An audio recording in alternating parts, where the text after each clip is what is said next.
I'd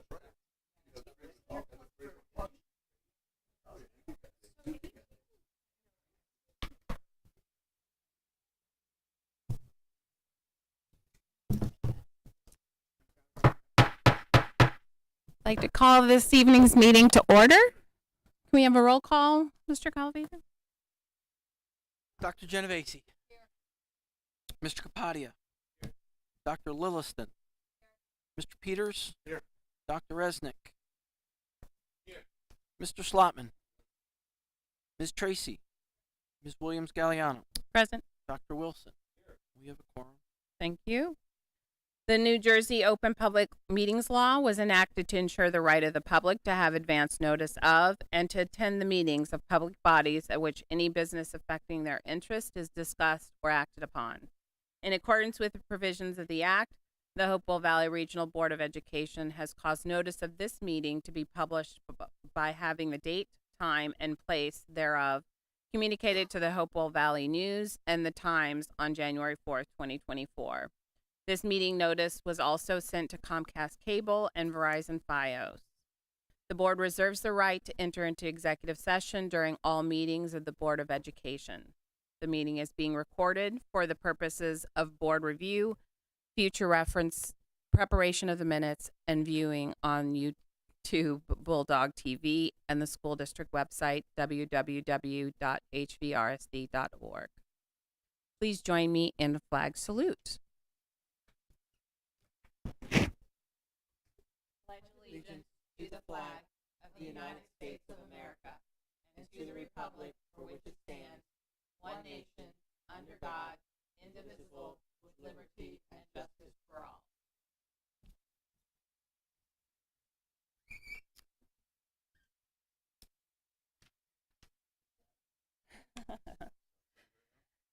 Can I get a first and second to approve the minutes for the September 16th regular meeting? All in favor? Aye. Any opposed or abstaining? Okay, minutes are passed. So we are going to welcome once again Erin Lee with us, our student representative. Please share.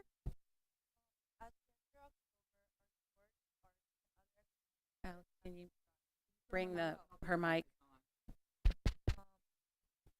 In the arts program, the theater program is currently rehearsing and preparing for the fall play Ghost Pictures, which will take place on October 25th and 26th in the Performing Arts. Additionally, the choir program is set to host its annual Haunted Hallways, and the Hopewell Valley Wind Ensemble has received an invitation from Westchester University's band to perform in their Wind Ensemble concert on Sunday, October 27th. Our athletic teams are experiencing a successful season through numerous sports, including cross-country, girls field hockey, girls volleyball, girls soccer, and football. Notably, the football team remains undefeated at 7-0, following a recent victory against Burlington Township. The girls soccer team is leading the Colonial Valley Conference with an impressive record of 11 wins. The PSAT was administered to all sophomores and juniors on Wednesday, October 9th, and HVCHS has partnered with Mountain Heritage High School outside of Asheville, North Carolina, to provide support after the damage they experienced due to Hurricane. It's a school-wide effort, and many of our clubs and teams are developing ways and ideas to raise money to support them. If any board members or central office staff want to help, you can contact us. Thank you. Any questions from the board? All right. Thank you, and you're welcome to stay and join us. By all means, we enjoy having you with us, but understand if you have other engagements. Thank you, Erin. Okay, I'm gonna go. We'll flip. Okay, I'm going to keep my comments brief for my superintendent's report, as we have a lot of reports today to share with you. Today was Indigenous People Columbus Day. Our students were off, but our staff, all of our staff members, were working very hard on professional development. They were able to self-select into a number of workshops that Ms. Plitzis, Dr. Plitzis, and our faculty facilitated. We also brought in some guest speakers to speak on differentiating learning for our students. We had trauma-informed instructional strategies. We had all of our counselors in our CST at the Dunwald Farm. I got to actually spend some time out there today as well. Being in nature, eating fresh figs off of plants, and meditating, doing yoga. Just really had a great experience with some of our eco PTO parents and other facilitators. One was a retired English teacher, Ruth Mamo, who taught a writing workshop in poetry. Just a really great experience as they're starting to hone workshops for our staff, and we're trying to get them to work on doing some of this for our children. It's a very unique opportunity to explore agriculture in a completely organic way, and they are really implementing some strategies on growing that are really cutting edge out there. So just can't wait to have an opportunity for our kiddos to get out there. We even had 2 chefs that were prepared food for us. It was really a nice thing that they did for us and didn't charge us to do this. They're just really trying to build this workshop as something that they can offer to school districts. In addition to that, we had the dean from Ryder come and talk to our staff about the importance of this work based on the demographic changes that we're seeing in our district that she's also tracking, and also just the nature of the kids are different now than when she went into education, when I went into education, and we have to start thinking differently about our practices, making sure that we're meeting all kids where they are. I also want to say a few words and thank the community for those of you who took the time to learn about our referendum through our media streams. I know there was a lot of conversation that were not ours going on out there, but for those of you who came to our open houses, went to our websites, really challenged us through emails to ask questions about the referendum. It was not successful. However, I still strongly believe that this is the best way for the district to plan ahead for some of the facility needs that we have, while optimizing the availability of funds from the New Jersey Department of Education. What we did get an opportunity to do was to learn from you. So what we're going to be doing is doing a very, very good listening tour over the next few months and find out what it is that we could have done better with communication to get things out, because I know that the voices of misinformation may have drowned out ours. But understand, we can't go out on a campaign. We have to be very careful to give you information. But I can't cross the line of pushing, telling you how to vote and all those things. But I am interested in hearing on what worked for you and what didn't. I'm already getting a lot of great feedback from our PTOs. Folks have offered and emailed us. Folks are willing now to help me with the communication piece, which they weren't the last time, so I'm appreciating that.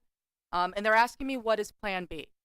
What Plan B is what it always has been, is that we're going to do our best to make sure that we maintain the programs that we have come to expect in this district, but we are going to be facing a very, very tough and challenging budget year. Mr. Calavita has already met with the other BAs in the county, with the NJDOE's business BA, and he's letting all of us know that we better strap in. If we thought it was hard these past years, it's going to be even worse this year, and that we ought to prepare for the worst.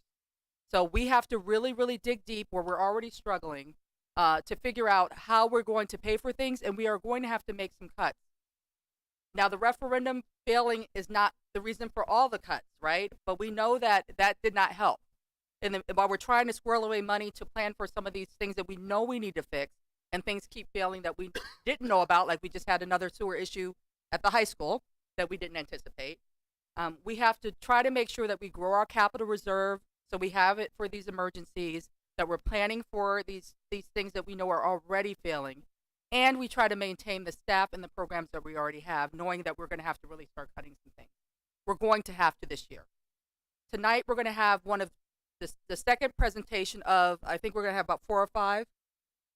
We have the departments presenting to you in these meetings. Not tonight.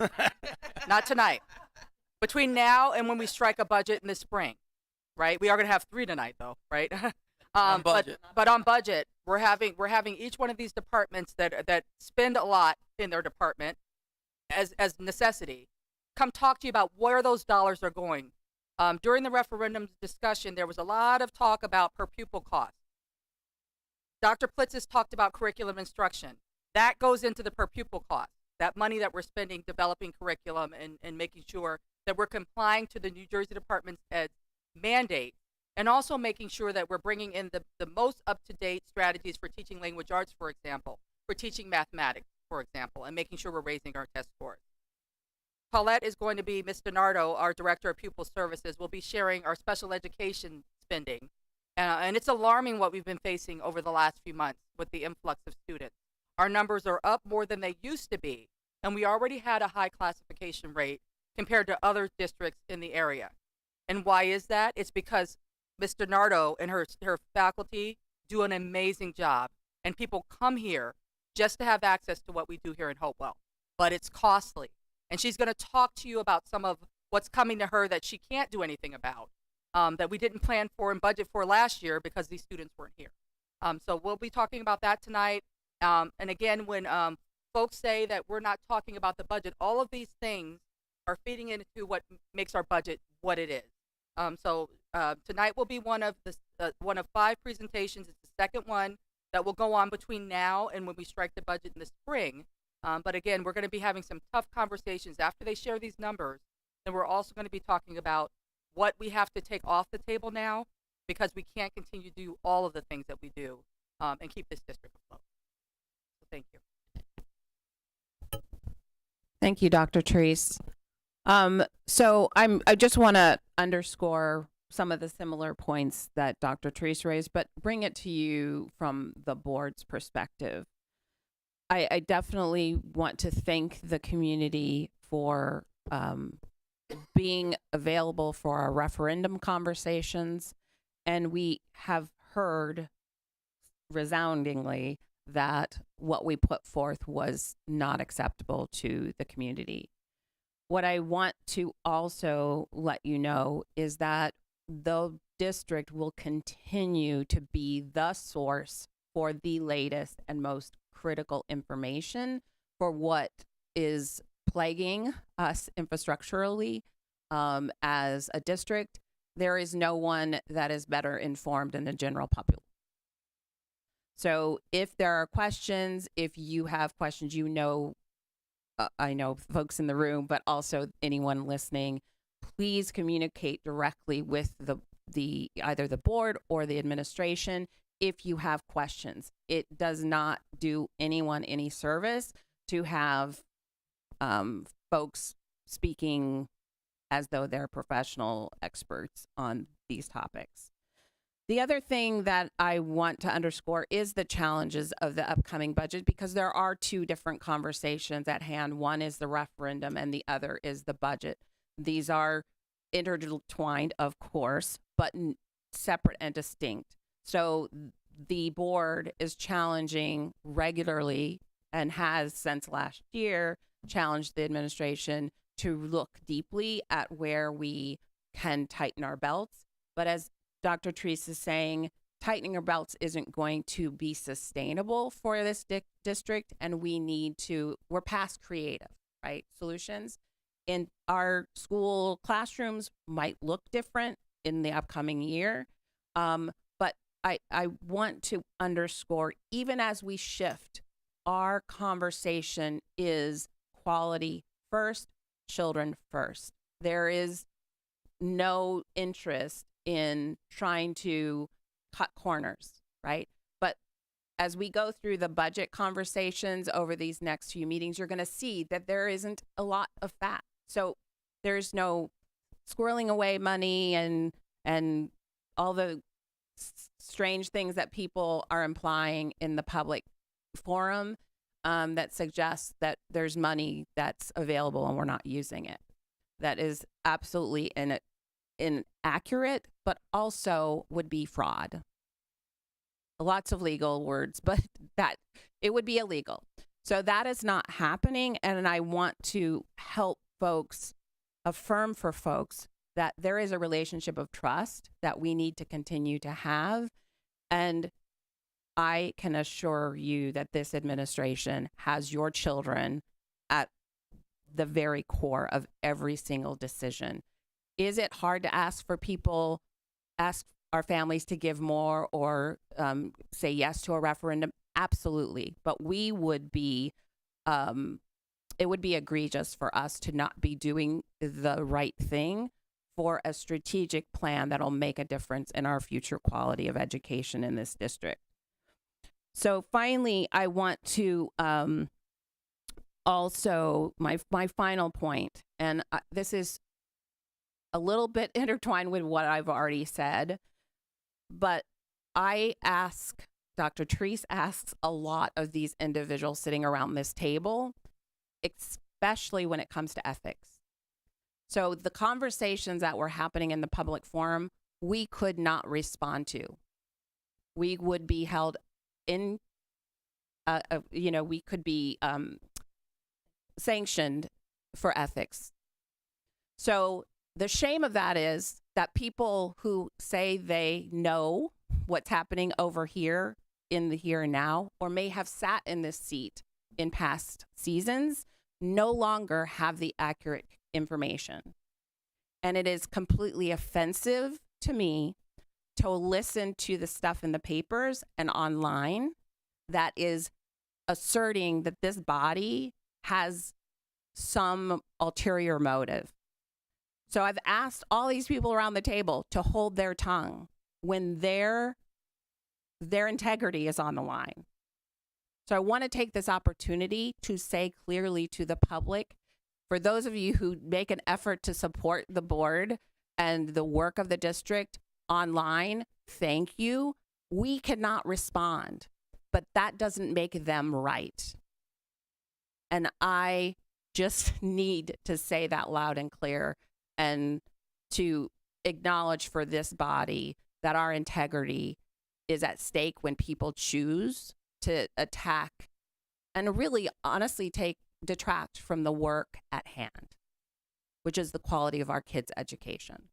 So I'll leave that there, and we'll move on.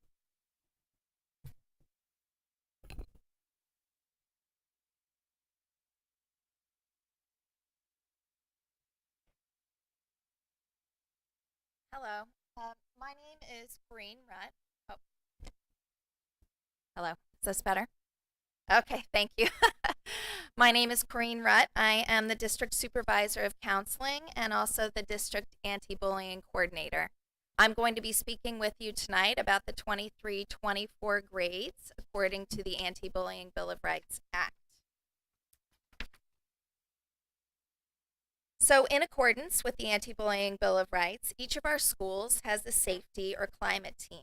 This team is required annually to self-assess the school's performance on the 8 core elements that entail the Anti-Bullying Bill of Rights. We can go on to the next. You can see all of the elements up on the screen there quickly. I'll just list the majority of them. Programs, trainings, staff instruction and training, student curriculum and instruction, personnel with responsibilities related specifically to HIV, incident reporting procedures, investigation procedures, and HIV reporting. The grading scale that the school safety and climate team is required to use is on the screen before you. 0 indicating that the school does not meet the requirement, and 3 indicating that the school exceeds the requirements. So these are the only 4 options that the committee is given upon which to grade the school on each element. The school safety team consists of a parent or guardian, an administrator, teachers, and is led by the school's anti-bullying specialist. In addition to completing the self-assessment annually, the team looks for trends in HIV activity, looks to address them, and thinks creatively and strategically about how to prevent HIV from occurring. Here you see a snapshot of how each of our safety and climate committees rated their respective school for the 23-24 school year. You'll notice that the numbers vary because of varying number of indicators for each element. For instance, element 8 has only 2 indicators, whereas element 7 has 4 indicators. Go on to the next. Here are the total scores by school. Important to note that a score of 50 here would indicate that the school has met all requirements. So you can see based on these scores that our schools are exceeding requirements overall. You can go on to the next. This is a snapshot of the past 4 years and the average scores for Hopewell Valley schools. So you can see that we are continuing a tradition of exceeding expectations in this area. On the screen before you now are just some of the notable bullying prevention and response efforts that we have. Here I'll just ask you to recall some of those elements, being programs and trainings, curriculum and instruction, personnel related specifically to HIV. You can go on to the next. Some of the highlights that we have, obviously, high school students mentoring elementary school students, peer leadership programs. I didn't even mention the air dogs on this slide, but that's one of the things that our district has become known for. That concludes my presentation. Thank you.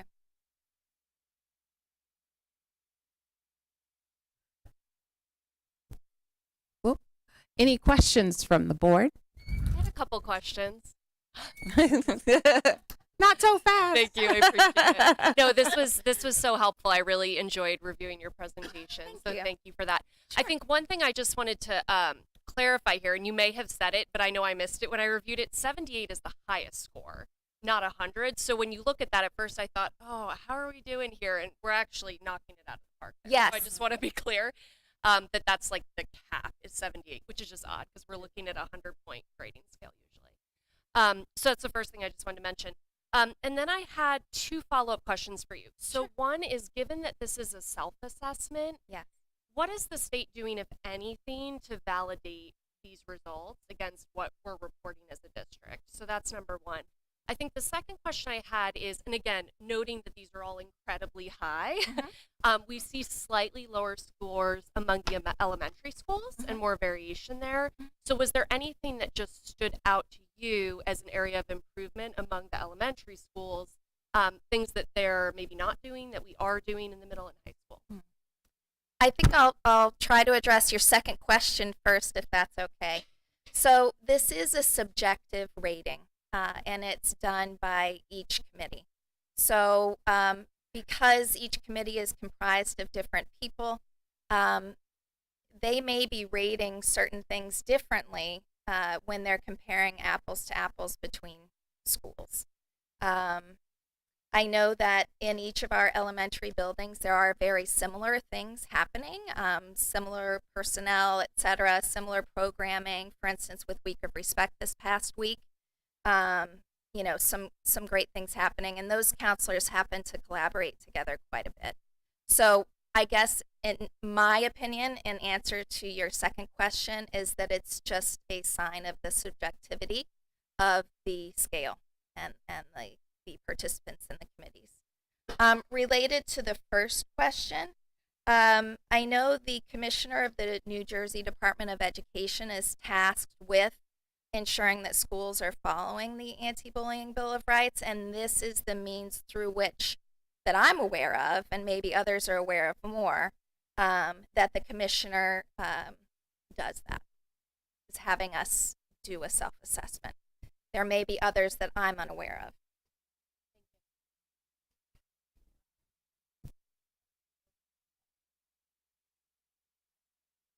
Can you just bend the mic? Oh. Her mic can come to you. Yeah. But do we also look at like some of the data from each of the schools of things that are recorded, events that have happened with students and things like that, and do a bit more of an analytical to see if that syncs up with our self-assessment of how we, you know, each school thinks they're doing as well to support that? So each climate and safety team does take a look at each incident of bullying and they meet they meet a couple of times a year, but they are looking for trends, either in trends in locations or trends in subject matter of instances of suspected bullying or bullying investigations. So they do look at that.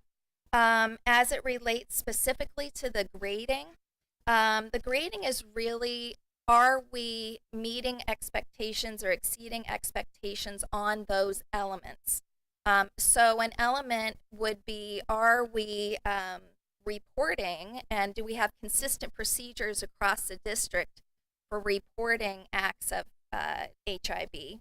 But it doesn't have anything to do with the number of HIB investigations that we undergo. I think that answers your question. Yes. And sort of in reference to Dr. Lilliston's validity concerns, I'm curious, is there any validation of the legislation? In other words, the content of the legislation, is it reaching the points that make the most difference in this whole program? So I think I'm not exactly sure of the answer to your question. What I can say is that New Jersey has one of the leading and strictest laws across the country in this regard. And the Anti-Bullying Bill of Rights was created with evidence-based programming in mind.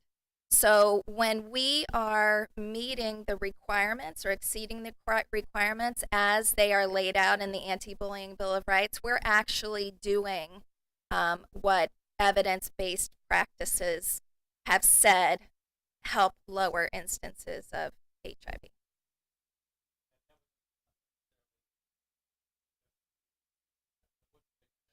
No. Absolutely, yeah.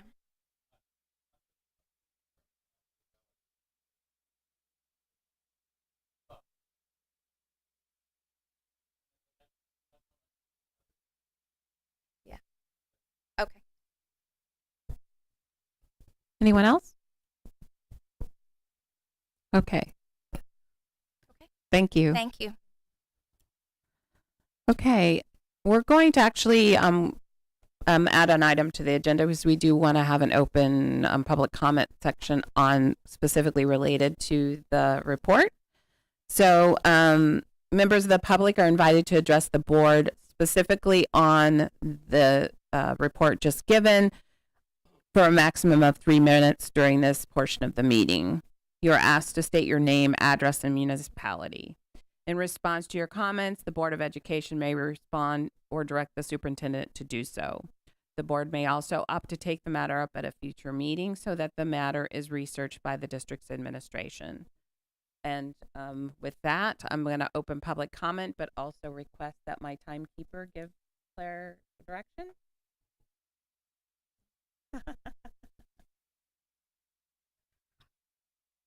Hi. So you have 3 minutes to talk. When you have 30 seconds left, I will hold up the yellow, and at your 3 minutes, I will hold up the red.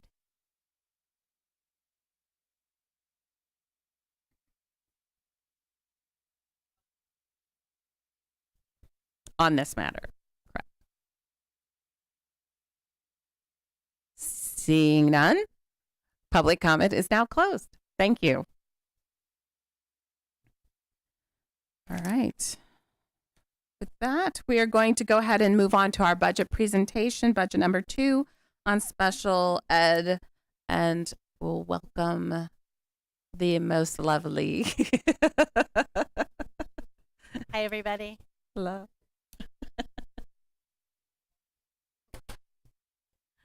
Everybody hear me? You can go to the next slide. So I always like to start this presentation off with these 2 links.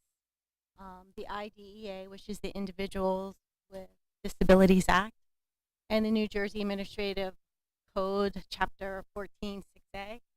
Carry this with me everywhere I go. Because, and I want to reference these because, you know, I know firsthand what happens to children when they are not educated properly. So I have 2 family members who were institutionalized in the 60s and the 70s, and they did not receive an appropriate education. So that's why I'm here today, and that's why I've been doing this for a really long time, to make sure that doesn't happen to any of our children.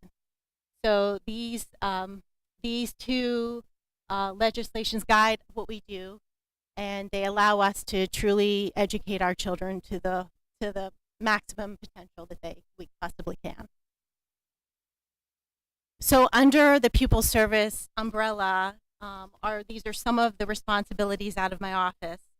We oversee all of special education preschool through age 21, nursing and medical across the district that also includes sports physical. So if your child's an athlete, we make sure and we oversee all of that. We also oversee all counseling services and mental health services for our students, extended school year for our children with special needs.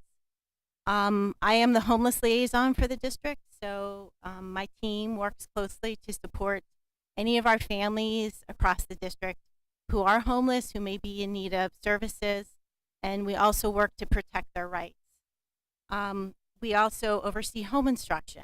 So if a child has a medical condition where they are not able to attend school, we are obligated per the New Jersey Code to provide them with instruction. I also oversee the IDEA grant, which covers the majority of the tuition for our out-of-district placements for our students, and SEMI, which is Medicaid, and making sure that we track the services such as physical therapy, occupational therapy, counseling, annual reviews, IEPs, and speech therapy.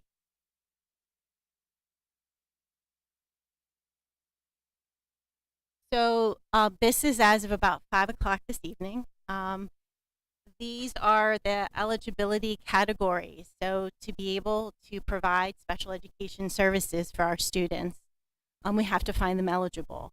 And these are the categories which allows us to program accordingly for their needs. So as of about 5 o'clock this evening, I checked in our front line in our program that has and houses our special education student information.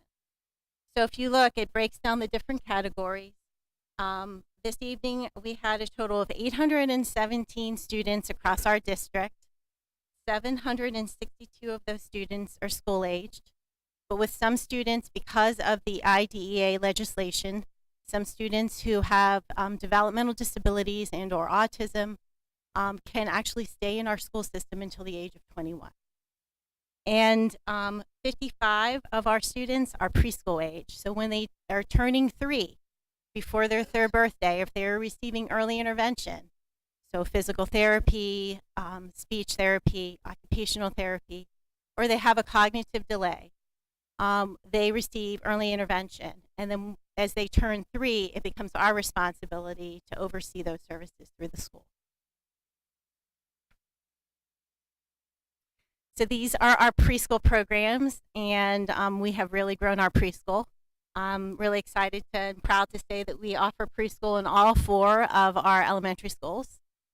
Some of our preschool programs are full-day preschool programs for students who qualify, who need that full-day programming. The majority of our programs in preschool are half-day, so 3-year-olds attend the morning session and 4-year-olds attend the afternoon. They are general education for those 3-year-old and 4-year-old classrooms. So we have students that may have an IEP and some who may not. Those are actually paid, parents pay to send their children to those programs. These are a list of our special class programs. So again, we're really fortunate in that we're able to meet many of the needs of our students, the majority of our students that are in our neighborhoods. So we have a language learning disability class at Hopewell Elementary, that's kindergarten through 5th grade. We have an emotional regulation class at Tollgate, kindergarten through 5th. Stony Brook Elementary houses our multiply disabled and our autism classes. At the middle school, we have a multiply disabled class and a language learning class. And at Central High School, we have a multiply disabled class, a language learning disabilities class, and an emotional regulation class. So when we talk about different levels of intervention, our least restrictive environment is the general education classroom. And in that classroom, you may have anywhere from 15 to 25 students, kindergarten through high school. And some of those students may be in there, may have IEPs, individualized education plans, and may be receiving support from the second teacher. So there's 2 teachers in what we call a collaborative class, or per the code is called an in-class resource class. So that's our least restrictive environment. And then we have resource room classrooms where they're smaller size per the code. And we're still, again, addressing the curriculum that is guiding us through the Department of Ed, maybe at a little bit of a more slower pace, a little bit more individualized instruction, but we're working really hard to meet their needs. So this is the New Jersey Code, which is this book that I'm holding, is what it guides the number of students that we are allowed to have in classrooms that have special education programming. So if you look, for example, at the elementary resource room classroom, we can have up to 6 students with 1 teacher who is a certified special education teacher. If we go beyond 6, so if we have a 7th student move in or is found eligible and in need of a language arts resource room, we have to place a paraprofessional or a teacher's aide in that classroom. At the secondary, we can have up to 9 with no paraprofessional or teacher's aide. But if we have a 10th student move in or need that service, we have to provide a paraprofessional in that class. In autism, that number, again, is very small. If we have 4 or more, we have to have a paraprofessional or teacher aide in there. We cannot have any more than 6 in a classroom that is identified as an autism special class. So our most restrictive environment would be if we've tried many programs and supports for our students, but because of their specific challenge, their specific needs, we need to place them in a more therapeutic or specialized school to meet their needs. Those are our out-of-district placements. Now, we are at 45 this year. We are up by, I think, 9 from last year. And these are lists of New Jersey Department of Ed approved and accredited programs where we work collaboratively with the parents, our case manager, usually one of my supervisors or myself, to find a program that is a good match for the needs so that they, again, can access their learning and reach their fullest potential. So we did have a little increase, and there is a little bit of a challenge this year. So since June of this year, 29 students have registered with our district who are in need and who are receiving special education services. Over the past years, usually between the end of school, so the end of June, to the beginning of the school year, September, we usually average around 10 to 15 students that have IEPs or are receiving special education services. Of those 29 students who registered, 7 of those students joined our district, were already placed in New Jersey Department of Ed approved out-of-district schools due to the severity of their special education needs by their previous public school district. We have to match that individualized education program when it comes to us, especially if they are a school, if they're a child coming from an in-state New Jersey public school system. So these 7 placements were not in the budget for 24-25 because they had moved in after the budget was created. This is now a $677,293 deficit within my tuition.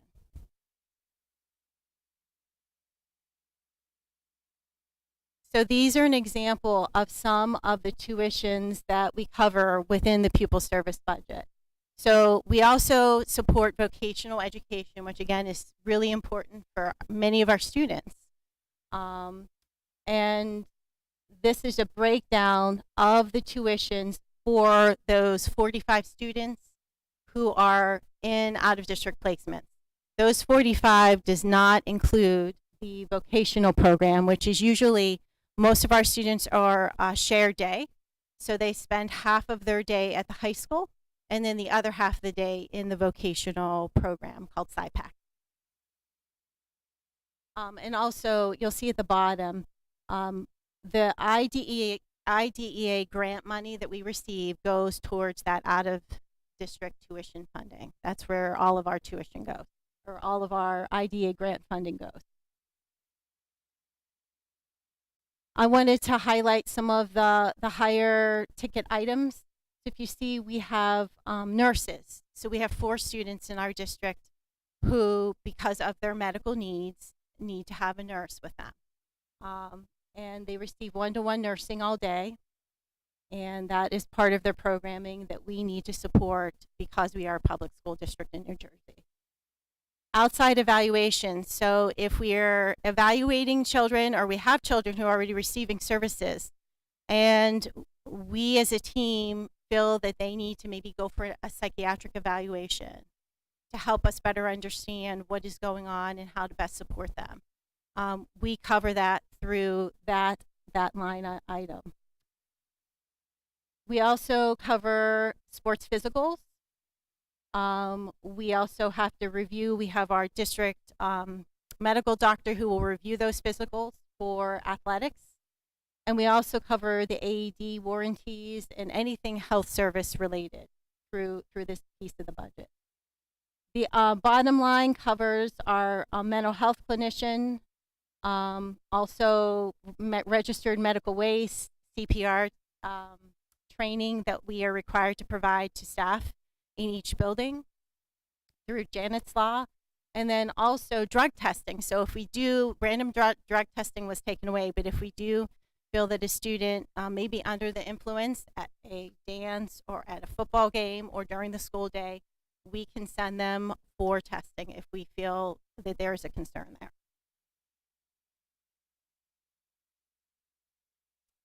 So these supplies, OT, so occupational therapy, physical therapy supplies, these, if you look, like Tech Co-Writer subscription, FM systems, Learning Ally. FN systems are for students who have hearing and central auditory processing deficits. So we provide them with the equipment that they need to be able to access the learning in their classrooms. Those classrooms may be in a French class, in a calculus class, in a resource room special education class. Learning Ally is actually a really great subscription that we use for our students who can comprehend on grade level, but maybe cannot read on grade level fluently. So we provide this access to be able to have the books read to them, which is, again, a really important accommodation for many of our students. We cover all health supplies for the nurse's office, EpiPens, inhalers. That's a little bit less than last year because actually my secretary did a really great job and she found out that one of the pharmacies was donating EpiPens, so we were able to get some of those. And then purchase professional services, so assistive technology, physical therapy, occupational therapy, and then also teacher of the deaf and audiological supports for students who may have hearing impairments. Again, all really important services that help our children, again, access their learning and reach their potential. So we also support, I said earlier, home instruction for general education students and special education students. So if they have a surgery or a medical condition that where they're not able to come to school, per the New Jersey Code, we do need to provide education for them, which can be in the home, it can be in the library, and it's usually up to 2 hours at minimum per subject of the core subject areas. Training is also really important, and I actually wanted to put this up and I forgot, but the New Jersey dyslexia legislation has been, they've been very vocal across the state, which I think is great for us in New Jersey and for our children. For the last 10 years that I've been involved in the administrative part of our district, we have been training our staff in science of reading and how to really reach children who struggle with reading and writing. To do that training and to do it with fidelity, we have to make sure our teachers have this training and are able to implement it with fidelity in the classroom. So that is the Orton Gillingham training, Framing Your Thoughts, which is a writing program that all of my K through 8 language arts teachers are trained in. Safety care certification. Again, this is actually a Department of Ed mandate where if we have a child who is intense, struggling, running out of the school, is unsafe, doing something unsafe, and we work and we do everything we can to de-escalate them. We may have to help them where we have to put our hands on them. Our staff is formally trained in safety care every year and throughout the year so that we can keep everybody safe, including the child, especially the child. I think that's it, yeah. And then these are just some pictures. We were in Helen Corvaline's PLTW, is that right? What's that? Yes, Project Lead the Way. So these are just a couple of her amazing classmates, and this is Lucia, who brightens our life, all of us. They are designing a Halloween costume for Lucia through their classroom. And not only are they doing it, but the whole class is working with Mercer County Special Services, specifically to support children in wheelchairs, and they are designing really cool Halloween costumes for them as part of their school project. And the young lady to your right is our work-based learning experience. She's actually job exploring in Pennington Market. And then, can you give me the last slide? This is the band. And the reason why I have the band here is because I guess it was 2 Fridays ago, I had the opportunity to go to a football game.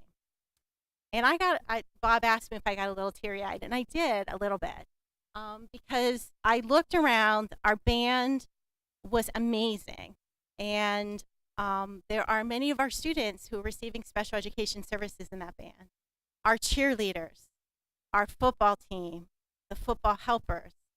I saw so many of our students, and to see them just immersed in the community and contributing was truly, it was a highlight in my month to be able to see that. And that is a testament to the programming and the support that not only you all give around the table, but the principals and the staff that are just truly dedicated to our children. Thank you. Any questions?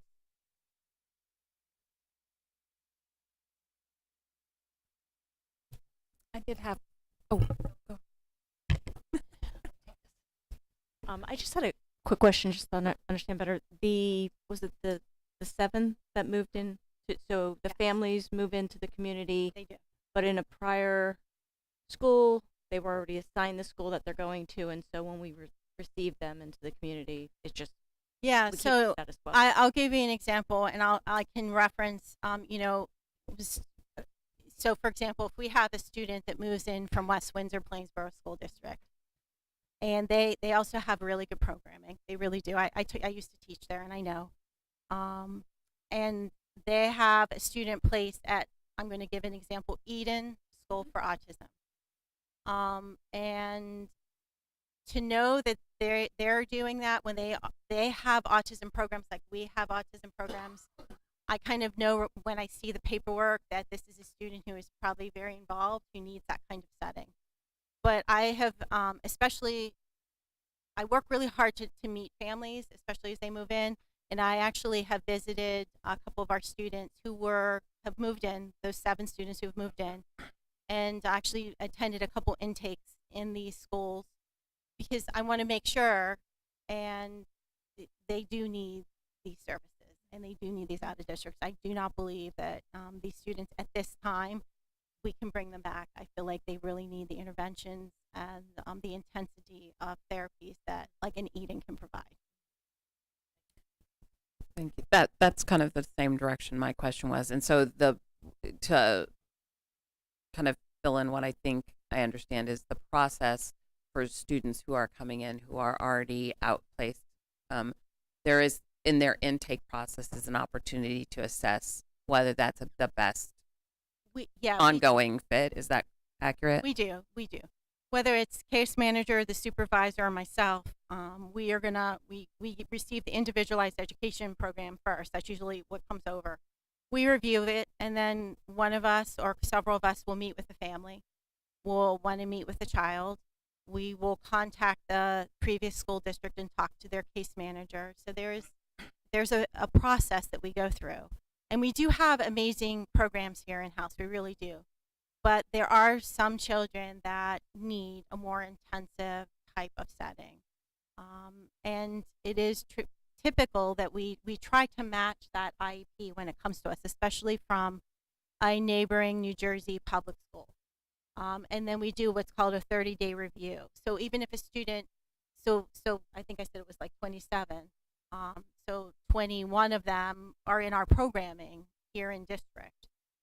We look at that program, we match it, but we also hold what's called a 30-day review to make sure that everything is correct in that IEP and to see if there's anything we need to add or if we need to adjust programming.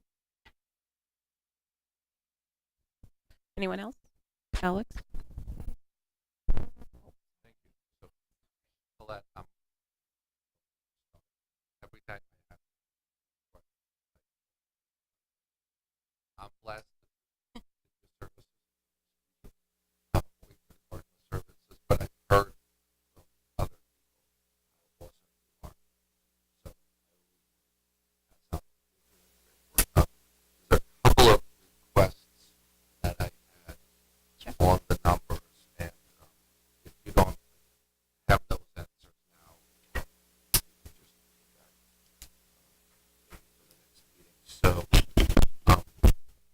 for the 45 kids who are placed out of district, I just be curious to kind of see a breakdown by the schools that they're attending, what the amounts of money that is going to those schools are.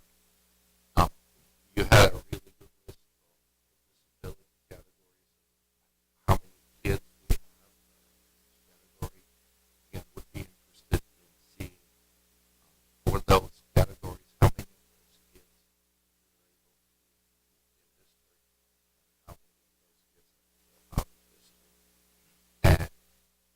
And then the last one, for the kids that came in, especially since we had an influx, just to get an understanding of the breakdown by school, right? Which schools those 27 kids were coming.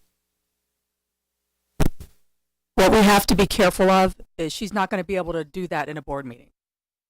Because that's, if somebody just moves in and it's a school, you can't identify who these kids are.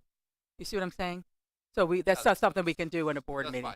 We could do it in committees or things like that. But what I can say is of the 26 who are with us, they are spread throughout the district. It's not just one school. So we have some at the high school, some at the middle school, and some in the elementary. Yes. With regard to out-of-district tuition costs, I can give you the range if that would help you. Is that what you're asking for?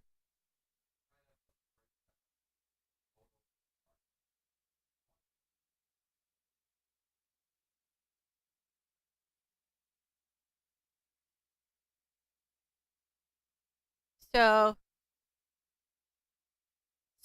I can give you, I actually have the list here. And one of the schools is around $59,000 a year per student pupil. And then that's for students with more specific and more significant learning disabilities, okay? Versus a school for autism, such as Eden or Princeton Child Development Institute, where those tuitions range anywhere from $184,000 to $200,000 a year per pupil.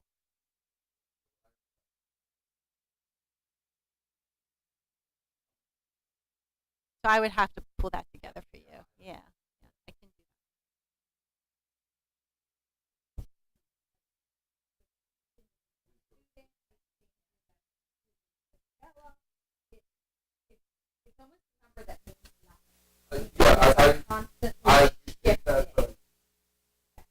It's a data point. I'll just comment on that. I think, at least for my chair, why I'm interested in that information is more to do with the general conversation we're having about finances in the community. And I think having that information is more for all of us to understand that, and maybe some of the community don't understand this, the amount of responsibility we have to these children, right, to be able to send them out. I was also going to make mention to the point that I think in my 2 and some odd years being on this board, what's been most eye-opening to me has been what we do as a district for these types of students and these sorts of students that require this additional assistance versus others. Having friends in other districts around the state and in other states, we do a terrific job doing our best to try to take care of the kids. And kudos to you, Paulette, for that, and to the administration for supporting it. I do think that as we continue to talk about this, it's really important that the more that we can educate the community around this as a part of our bigger, broader discussion, not just as a moral responsibility, but a financial responsibility for this, and how we support it is important as we're talking about budget and talking about other things holistically. So I understand, I think, maybe Alex, some of your conversations or questions and where I would take them is equal to that discussion, but just can't say enough the work that we do here. I had a conversation with a friend who has a child that does require extra help, not in this state, and it was sad to hear that discussion. Yeah. So great job, and just thank you for everything you do. So, and know that these, I just need to say, as we educate the public is what needs to happen, because these things are not going to be cut. This is the law. And what we're doing is what everyone else ought to be doing. And if folks are coming to us with out of district placement, and other districts aren't quick to do that either because it's expensive, it's because they are well beyond something that we can support even in our own programming, and we hope to grow to that. But this is not something that we're going to be entertaining cutting because we can't. Yeah. Even the medication, the AEDs, the drug testing, all those things are required by the state. So they're legal obligations. We couldn't touch it. Right, we couldn't touch it. Well, people play with it, but it's not a good idea, right? You know? So it's not a good thing to do.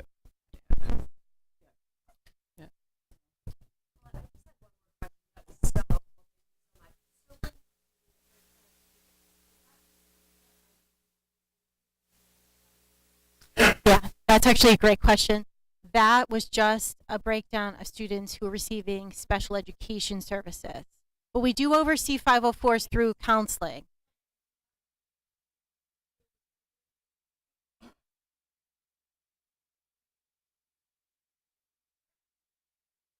Much broader.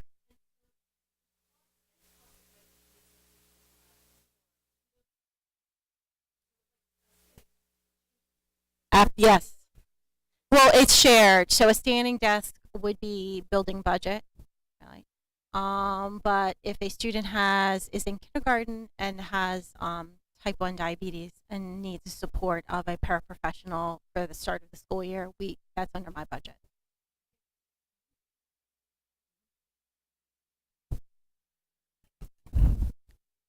Well, good. I just so when we're talking about educating the public, we do get funds from federal government through IDEA, but I think it's really important to know that that act was supposed to fund 40% of the additional cost for a student with special education. It only funds at the most 12% is the highest it's ever been. And so the school districts are picking up most of those costs because the act has never been fully funded through our representatives. So I think that's important to note. Very, very important. Okay, thought you had another one. Okay, we continue. Thank you, Paulette, and the work you do. I'm always so proud to know that we're bringing our kids home and that they're going to school with their peers at all opportunities. Moving on to the student achievement report, and then we'll move into our first public comment on any item. Hi, everybody. I'm going to give the achievement report to review the data from last year's testing administration. So during this presentation, I will review AP scores, SAT averages, and the NJSLA assessment data. So this doesn't include the NJ GPA scores as I presented them in August, which is the grade 11 assessment. Okay. So the AP overview is situated around how Hopewell Valley students are performing on AP exams as compared to other students in the U.S. I chose to organize the presentation around that comparison as those are the students that our students will be competing with in terms of college applications. So College Board offers 38 possible AP courses. The courses highlighted in yellow are the courses that we do not offer here at Hopewell Valley.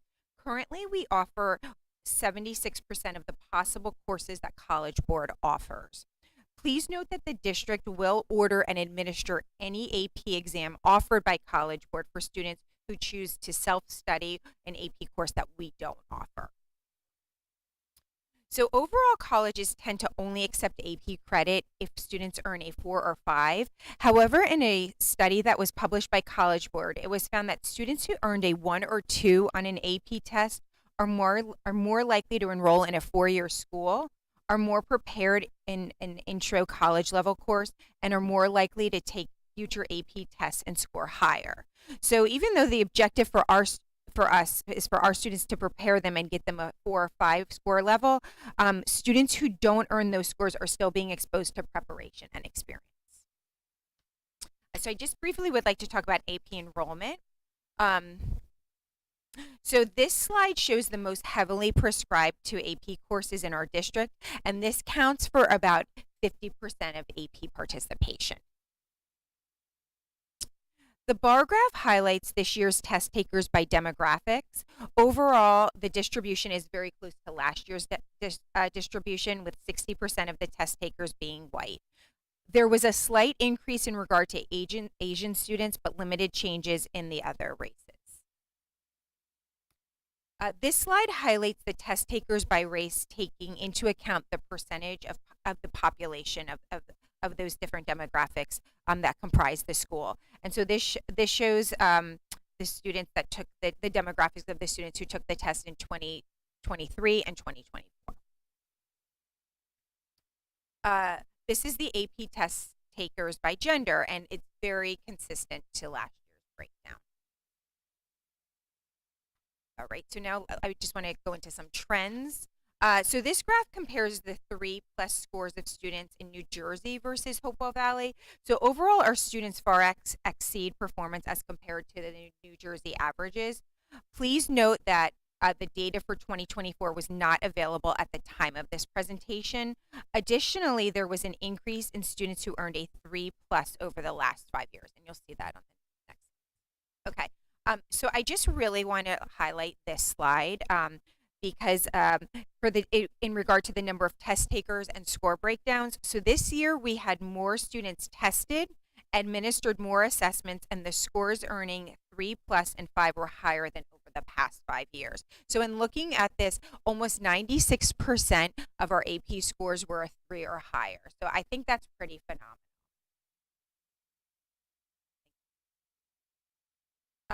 The scores highlighted in the next few slides review the scores of the 5 most prescribed to AP exams, which account for 50% of our test takers. So our most prescribed to AP exam this year was U.S. history. 93% of our students scored a 3 or higher as compared to in the U.S., which is only 72%. In AP Physics 1, our second most prescribed to exam, 70% of our students scored a 3 or higher on the assessment compared to 46% in the U.S. Historically, students tend to earn the lowest score on this assessment.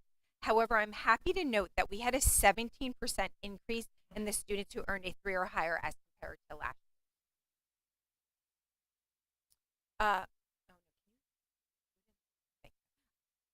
year. Stats. No. Out of order. Okay, in AP Statistics, the third most prescribed to score, 96% of our students earned a 3 or higher as compared to 62% in the U.S., and there was a 15% increase in comparison to last year's students who earned a 3 or higher. AP Gov,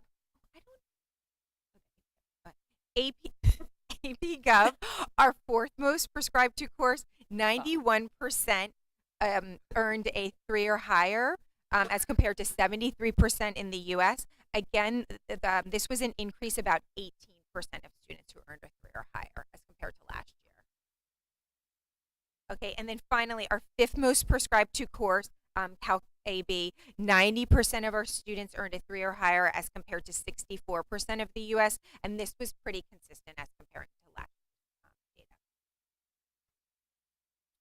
So the next few slides review the other 50% of the exams, and you can see that in the blue are the U.S. averages, and then the black are our averages. So overall, we continued the trend of the previous courses, and where our students were performing higher in terms of a 3 or 3 plus in comparison to the rest of the students in the U.S. And just note, the ones that are highlighted in yellow are the ones that we do not offer in the district, but students self-studied and tested.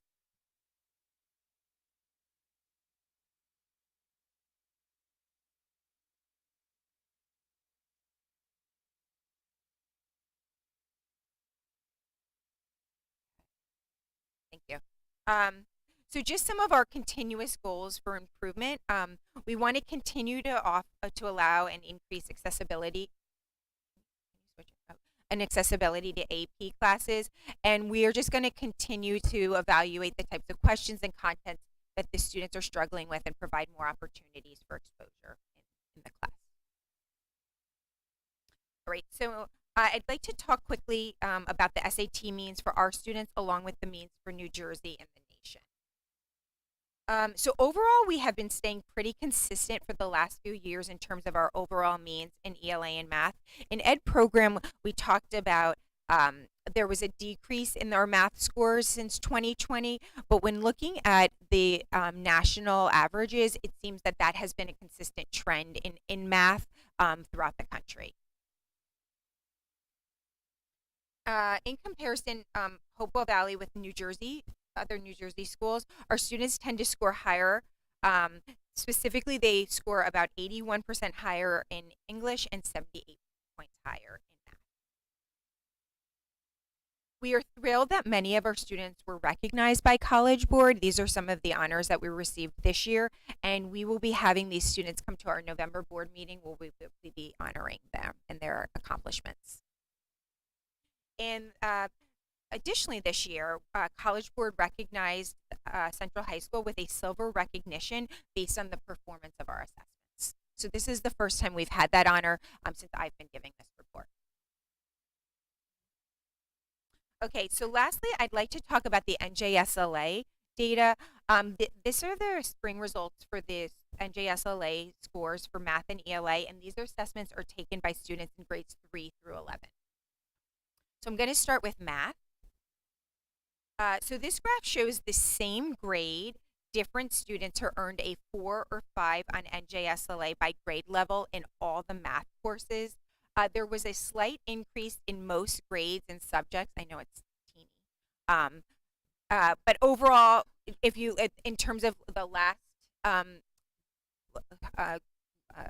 bars with all grades, there was overall a 2% increase since last year in our math courses. Conversely, this graph shows the same grade, different students for the last 5 test administrations for students who did not meet or only partially met the expectation. Similar to the previous slide, there was not a significant change as compared to last year's performance. So a little bit about ELA data. This graph shows the same grade, different students who earned a 4 or 5 on the NJSLA by grade level, and this was very similar to the math data in that there was a slight increase, about 2% as compared to last year's data. And then conversely, this shows the same grade, different students for the last 5 test administrations for students who did not meet or only partially met the expectations. Again, there was not a significant change as compared. And so this is the first year we were able to share in comparison data for the Science NJSLA, and the Science NJSLA is taken in grades 5, 8, and 11. So this slide shows the students who earned a 4 or 5 on the assessment as compared to last year's data. It seems that grade 5, there was a slight increase in performance, but students in grades 8 and 11 performed lower this past spring than they did in 2023. And similarly, this is showing the students who earned a 1 or 2 on the assessment, and students in grades 5 and 8 tended to perform a bit better last year. But I just want to note that I was at a workshop last week with the DOE, and they have noticed a trend throughout the state that historically all districts are not performing well on the Science NJSLA test, and so they are actually going to be offering trainings. That we are hosting the training. There's one on Wednesday to help explore why this is occurring. So just a little demographic data for the NJSLA. I'll begin with the math demographic data. So there seems to be an increase in Black students' performance overall, as well as a slight increase in Hispanic students' performance for the math NJSLA. This is the math by gender, and overall similar results to last year's results, but there was a slight increase, about 5 percentage points, for male students' performance as compared to last year's. And this is proficiency by programming, and so minimal changes in regard to programming as compared to last year's performance, although there has been an increase since the 2022 testing administration, but it's kind of plateaued, or we had a slight decrease in some of the programming. So ELA demographic data. Overall, there was not a significant change as it related to race and performance as compared to last year's data. And in the ELA is performance by gender, no really significant change over the last 3 years in regard to performance. And ELA performance by programming, there was not a significant change by programming for ELA performance. So this is just a slide that highlights some of the trends that I talked about. It seems that for students' performance in both ELA and math as compared to last year's are pretty consistent. There are certain demographics that seem to generally earn a 4 or 5 on NJSLA assessment regardless of the test year administration, and certain grades tended to perform higher in the NJSLA science. So what are we going to do about this? A similar graphic was shown at last year's achievement report. As a district, we'll continue to have data conversations using data protocols and technology platforms. From these conversations, we can identify specific learning needs. In order to address these needs, we have put in place some platforms and strategies as well as out-of-school support. But please note, as mentioned at last year's achievement report, it is challenging to sometimes staff these programs that run after school. So sometimes that limits the availability of what we can offer. The information that we gather through the platforms that we're using for the data and we will continue to integrate in our conversations in order to drive our decision making. And so one thing, I know Dr. Treese mentioned that today was our professional development, and 2 of our goals for the district are to integrate data in decision making as well as to promote differentiation strategies in the classroom. And those have been the focus of our professional development today, along with the opening days in August. So we really are trying to provide training and workshops to teachers to help support them in their integration of data and personalized learning experiences for students. Thank you, Dr. Politzis. Any questions from the board? Thank you so much, Dr. Politzis. I really appreciated this, and thank you for sharing the presentation in advance. I enjoyed looking through it. I have 2 questions. One is one that I think has been sort of a recurring theme in our board meetings, but I'm just curious if there's any way for us to do this.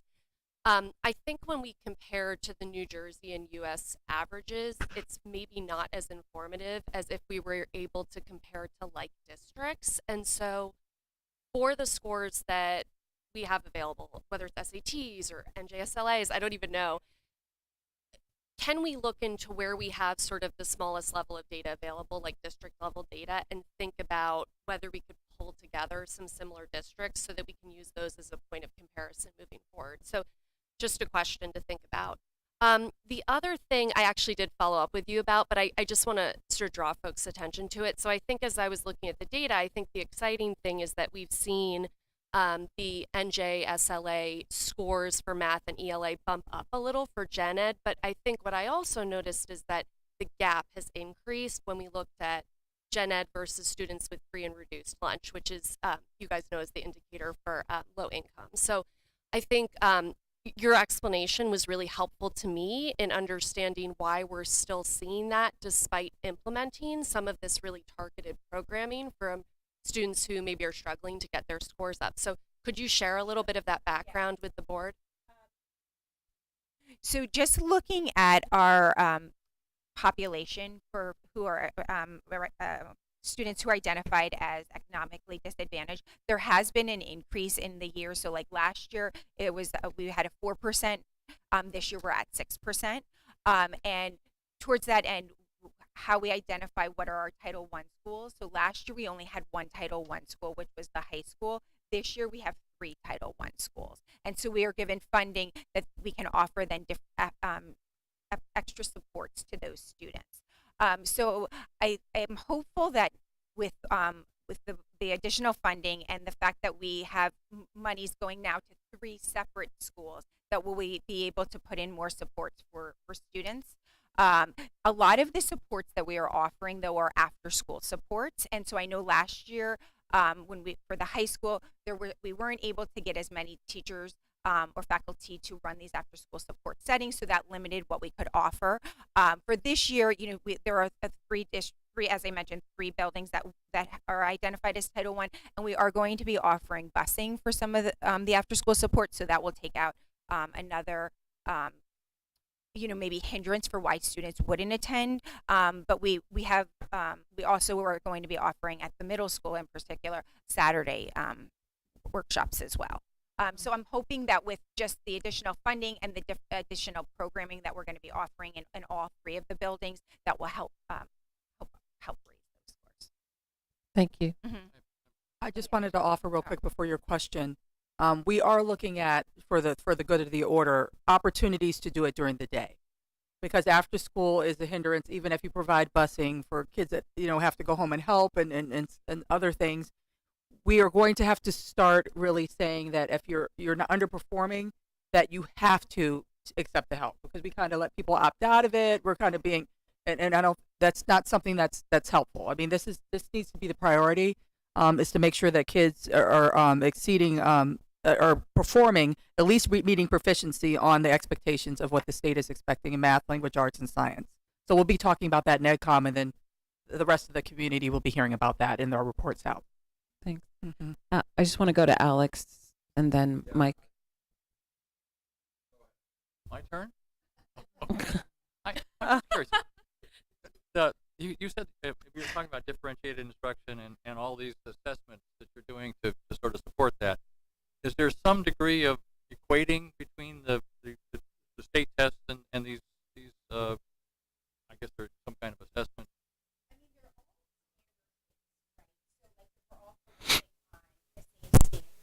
Mm-hmm. But for some reason, it seems that the students just are better or performing higher when they're taking the assessment class versus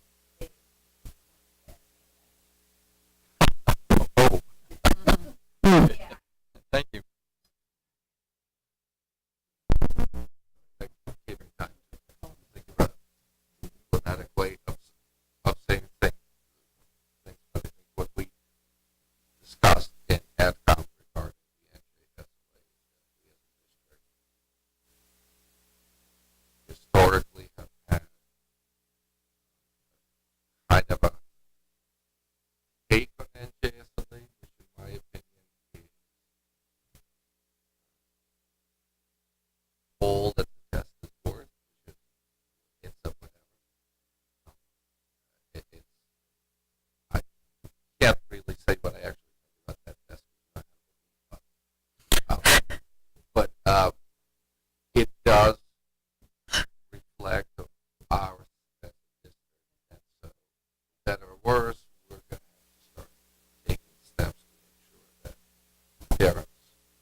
the only other comment I had was on physics one, right? Because that was highlighted as one of the more popular courses. I'm not sure if everybody is aware of the context, but that course is going away.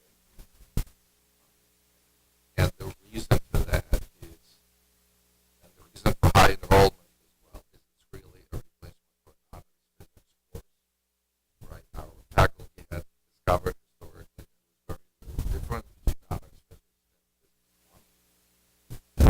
We've been offering that as an AP for a couple of years, but the reality is it's not a very useful AP because for some students, it's not a course that they can get credit for in college. It's not calculus physics, and not a lot of non-STEM kids will want to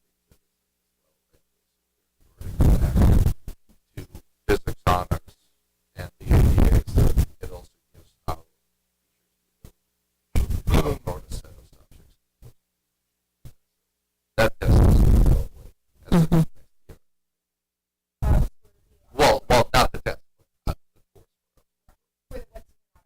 Yeah. Oh, yeah.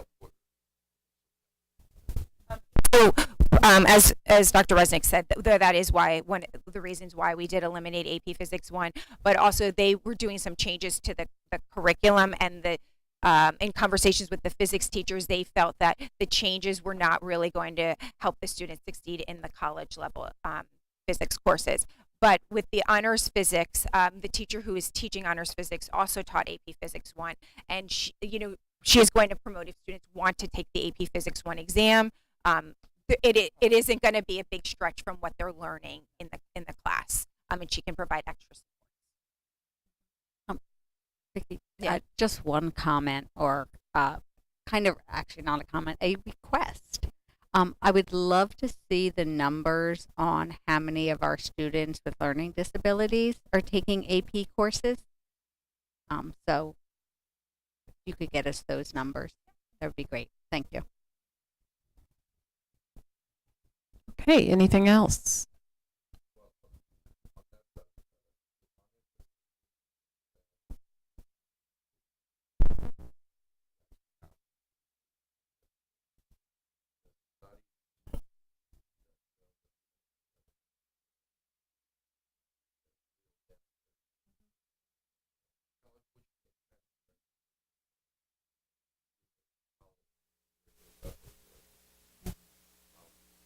I wonder if this is something that we present to the students instead of thinking whether they're going to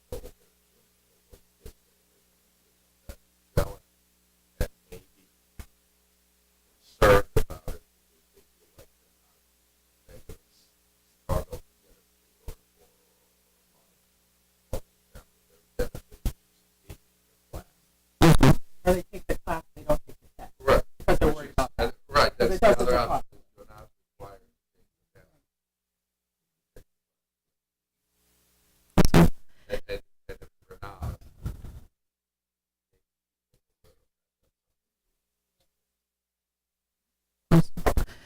Thank you. All right, we are going to move into our open public comment. Members of the public are reminded that they are invited to address the board on any matter for a maximum of 3 minutes during this portion of the meeting. You're asked to state your name, address, and municipality. In response to your comments, the Board of Education may respond or direct the superintendent to do so. The board may also opt to take the matter up at a future meeting so that the matter is researched by the district administration.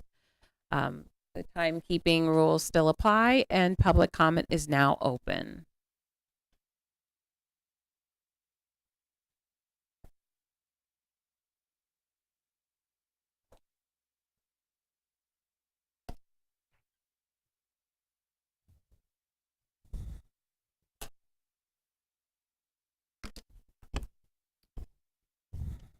Good evening, Kate Ham, Pennington.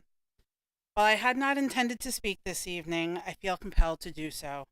On the topic of the referendum, it's no secret that there were a couple of hot topic concerns from the community members.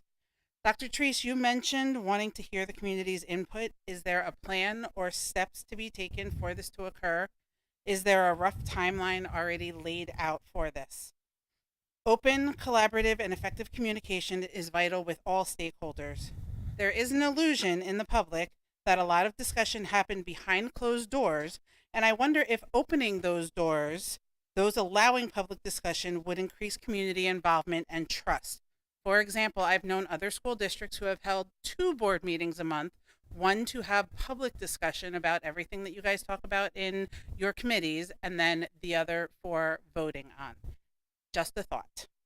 In addition, I had also mentioned previously allowing community members to walk through our buildings to physically see what it is that needs to be done might be possible.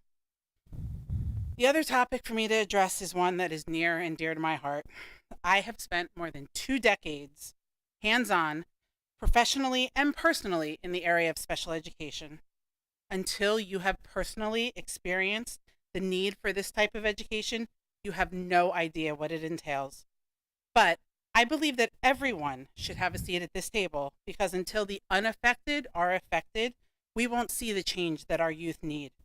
It's important to understand that the code identifies qualifying students with special needs in 14 different categories, but it's also important to understand that no 2 students are the same. The request of what it costs per student differs from one student to another, just as it does here in district. You may have a student in district who goes to a school who is a special education student who requires something different than another special education student, increasing their costs. So just like you may send a child to New Grange, their tuition cost is not going to be the same as any other student that goes to that school or any other school. I feel as though there is a direct retaliation or inquiry to our special needs students. It is offensive to me. I feel like we're being called out. Our students, if you took the time to spend time with them and got involved with them, you would understand that they are not a number. They're so much more than that. Thank you.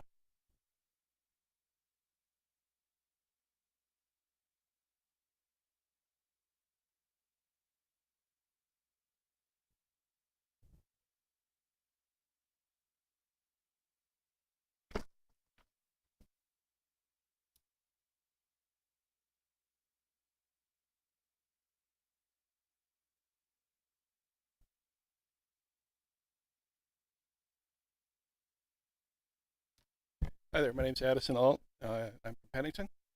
So I just want to give you a quick follow-up on my I came here a couple months ago to talk about the robotics program. So I had 3 requests. One is better access to the shop. The second was login credentials so we could use computers in the shop. And the third was approval to use a FERPA-compliant software platform like Slack to communicate with the team. So we haven't had a lot of progress. I did have a meeting with Steve Quinn and Steve Wilfing to talk about access to the shop, and they informed me that we were not going to get a key now or in the future. Now we talked a little bit about, well, are we talking about a physical key, like without a chip or anything, or are we talking about a swiper? We weren't completely sure, but there wasn't really an avenue to follow up. So we would be very happy, for instance, to just have a swipe card or something like that.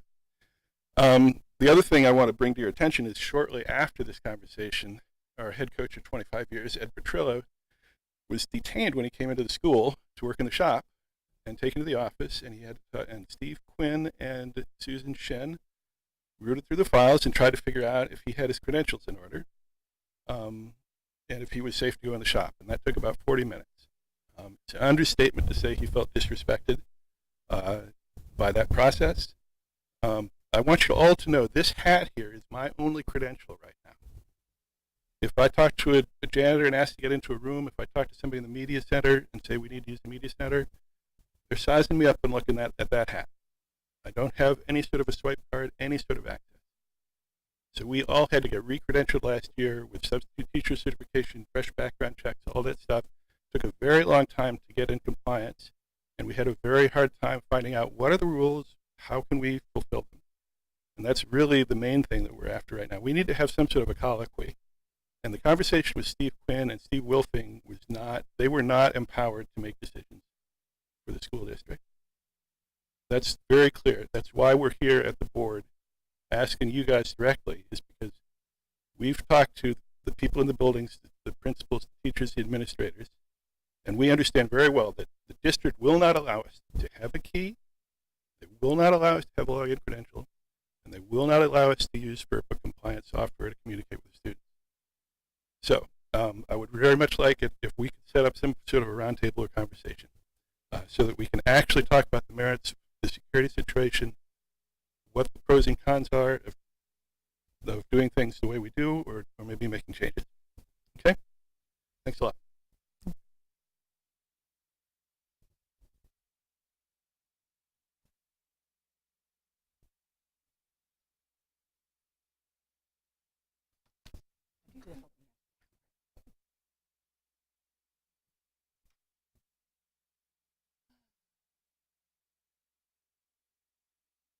Good evening.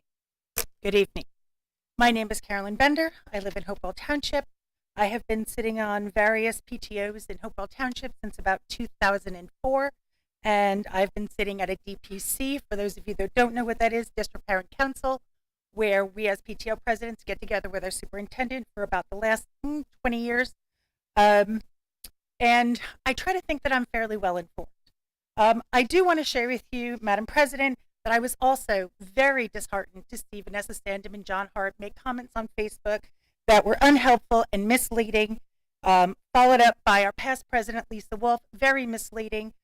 When I think of her term, I think of our black box theaters instead of our special education trailers that should have been attended to since 1994 and haven't been.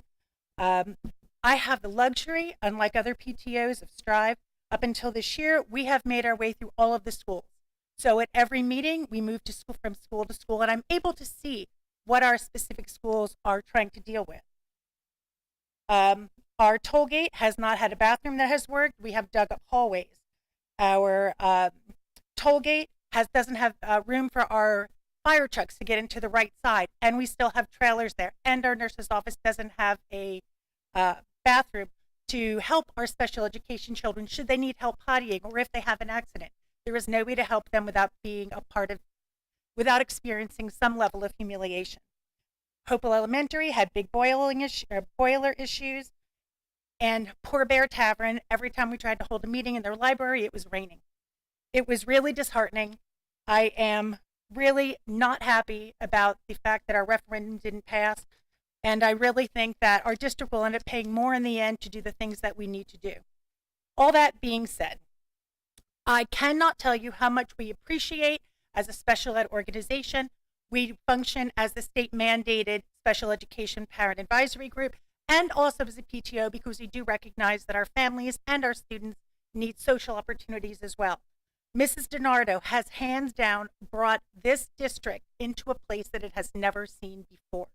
I have had the luxury of dealing with the past director who frankly can't hold a candle to her.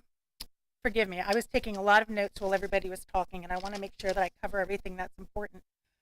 I don't know that this board really understood that 20% or more of our students in our district are our special ed students. I also want to make sure that you understand that we are also paying for the kids that are court ordered to be here. And we are assured there will be more students as we have more building. Here we go. I want to make sure I hit everything. And I know I'm coming. I do want to say that our indoor percussion team is amazing, and they need more funding. And okay, I'm done. Thanks, Jackie.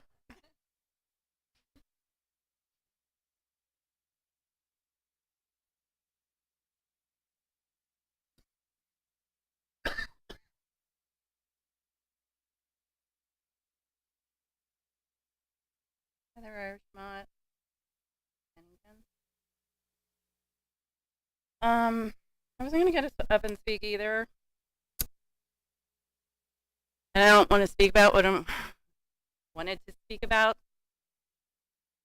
but I want to stand on Carolyn's. I'm a band mom. They're incredible. They don't get the recognition they deserve. Percussion came in best at MetLife this weekend, which is huge. Imagine being a kid in 9th grade, walking through whatever Giants, but walking through Giant Stadium with your drums and drumming on and getting the best in percussion. My goodness. And others. But what Carolyn said, they need to be recognized. And it's not my son this time, my daughter.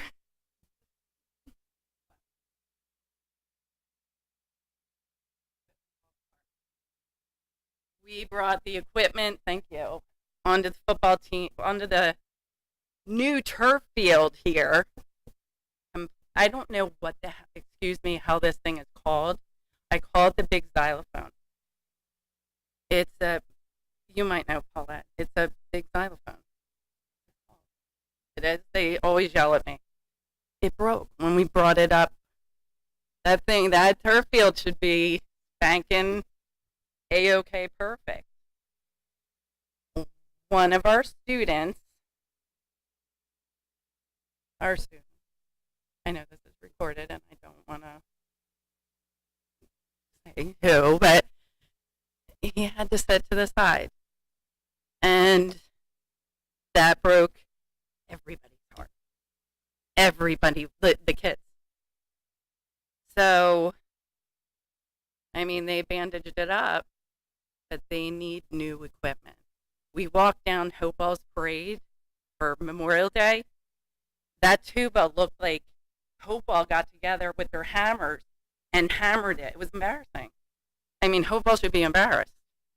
We got a new one, and we got new drums, but they need more. We have a brand new, I don't know what they're called, marching band teacher guy, Andre Harding. And he is young. Love you, Andre, wherever the camera is. But maybe we can help in progressing and you know, pushing a little bit and giving him the help that he needs to get the equipment that he needs. Mr. Schwartzer helping out. I don't know. But thank you for calling. And that's it. Go football.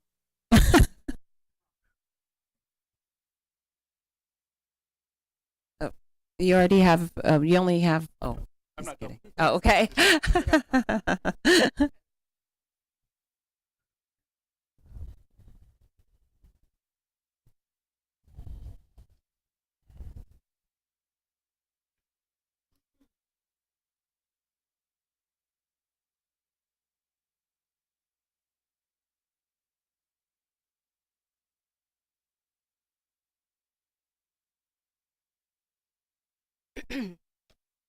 Hi, everyone.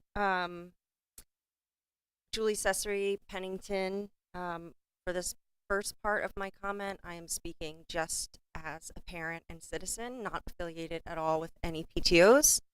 I was so sad with the way the district was treated in the media with the referendum. It broke my heart that our community, some people in the community chose to really resort to very ugly ways of doing things, I guess, to try to get their own way, which I think worked. And it was really short-sighted and misinformed. And as a newer parent in this town, I think that those involved did a really great disservice, especially for new parents, because I've only been really involved or paying much attention to the Board of Ed for the past year or so.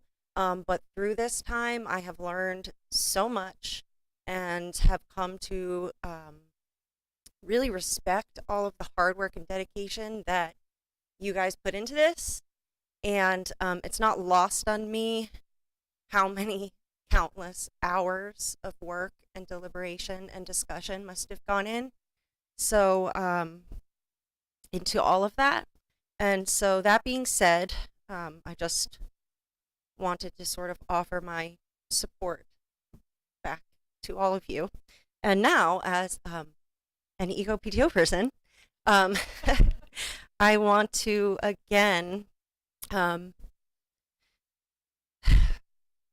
point out that at least when it comes to our littlest children, grades, I'll say 3 and under, the ones who are not taking these SLA classes, those years, it is so important for them to engage in unstructured play. The iPads, the media, all of the things that we are constantly pushing in them is ultimately a disservice as they grow older and then have to achieve on these tests. A lot of the social emotional learning that we are paying for so that we can, I don't know all about it, but I see a lot of things come home. A lot of these social emotional skills that they really need to be learning at this time happen on the ground with each other, and they need time to do that. So like 25 minutes at recess really doesn't cut it. So perhaps we could continue the conversation and thinking about how our youngest students may be served better with a less is more. Thank you.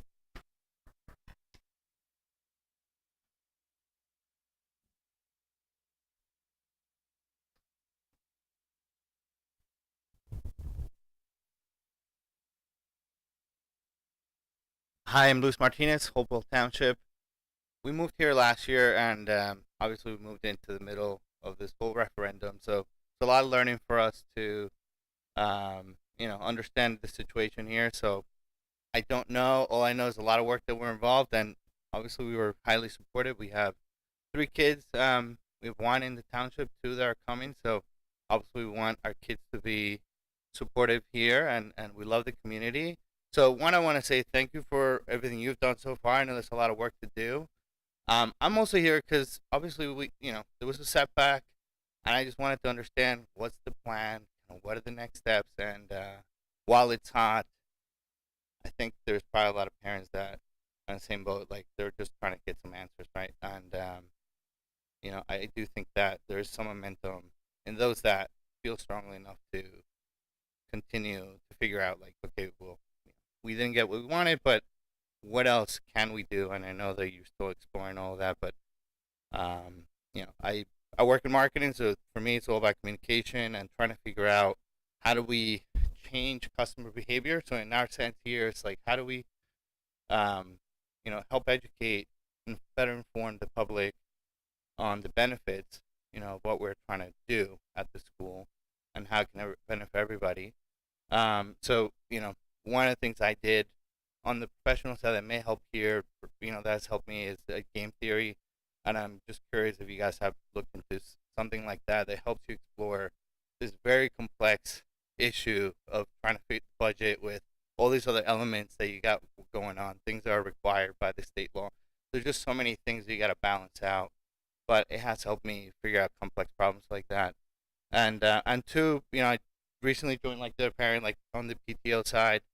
I'm looking at the curriculum for Hope Elementary, and I'm trying to figure out, like, how do we help educate on the on the young kid side, the parents to get more involved. So my goal, and I'm hoping you can help, is to figure out how do we strengthen the resources provided to the PTO, just in terms of being aware of all these things going on, to create campaigns for each of the schools, because there's already so many things that the township is doing, but I'm not sure that's getting translated all the way down to everybody. So I think having the PTOs help support what you already are putting together, and creating a kind of social media campaign with each of the PTOs. I think everyone's trying to help, but kind of creating more a coordinated effort. So just here offering help and support. Thank you.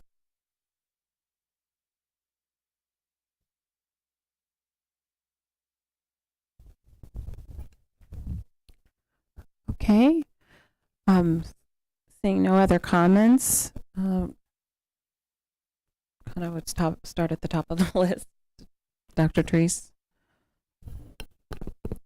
And I think we had a couple of yes, and I similar think comments we on can hit all the referendum ones all at once. Yeah. And thank you for the comments of folks who thanked us for the work that we did do. Yes, I've already started talking to parents, groups of parents, about what we could have done better.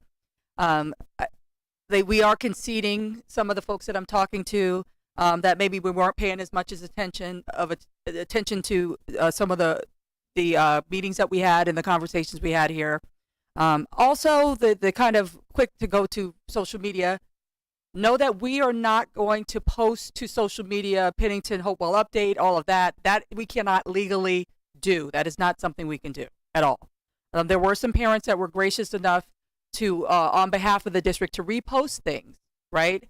That is certainly helpful. I think that, again, this was a learning experience for folks. I don't think that when we said that the sky is falling, because we've been saying it for years and kind of making it happen, that the sky was really falling, and now we're here, and they're like, oh, this is real. So the tours are part of the things that are going to be happening in the future, going into schools, because if it's in your school and it's raining and you were there, you saw it. Maybe if you're in another school, you don't see it. So the tours are going to be definitely part of the plan moving forward. There will be timelines of communication. There is not going to be an open forum to discuss what the parents think should be on it and not. But I am listening to maybe the turf field was a sticking point, right? The board heard that loud and clear. We all heard that loud and clear. But like HVAC is not optional. A roof is not optional, right? Those things are not optional. If we already have a turf field that is there and has to be repaired, that is not optional, because pulling it out and putting a lawn there is going to be 3 times as expensive as a turf field, and it's a colossal waste of water, and we don't have irrigation, right? So all those things we have to maintain. Instruments for the band, if they need them, needs to happen. So we have to weigh all of these things when almost 80% of our budget is tied up in our staff. And that's staff salaries and healthcare, which keeps going up. Transportation costs keeps going up. Paulette's tuition costs keep going up. We're at a 2% cap. We can't raise taxes beyond a referendum beyond the 2%. Occasionally there's opportunities to get waivers for healthcare, but for the most part, we are struggling with all of these increases in costs, as you are in the community, the cost to fix things. This is not going to get easier as we move forward. So what's going to happen is we're going to have to really look hard at some things. Not what was up just here on this screen just now. We can't, right? But some of the things that we have that are luxuries, right? Like I can't not have a para in a classroom where I'm obligated to and have kindergarten paras in every class, right? When that's not necessary. When other districts, I know we always want to compare ourselves to other districts that are outperforming us a lot of times don't have that. So those are places that we're going to go first, because it doesn't directly hurt our kids. We know that it's not going to. We're going to have to look at increasing our class size a little bit. That's going to happen. And we're going to have to look where else can we cut, because this is not going to get better as the years go on if the state doesn't change the way they fund us and the way that we can raise money. It's not going to get better. So yes, I'm going to be coming back to you. We're going to be looking at the fall, because it's too late anyway to build now.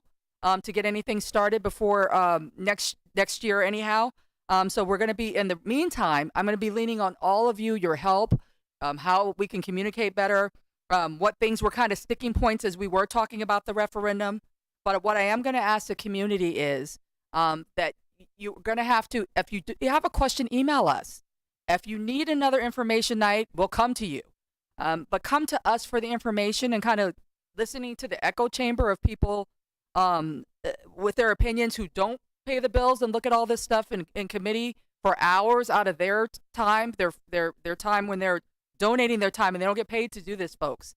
They got on this board because they wanted to check the spending, and they got in here and they got into the books and they said, we can't check the spending because these things we have to do.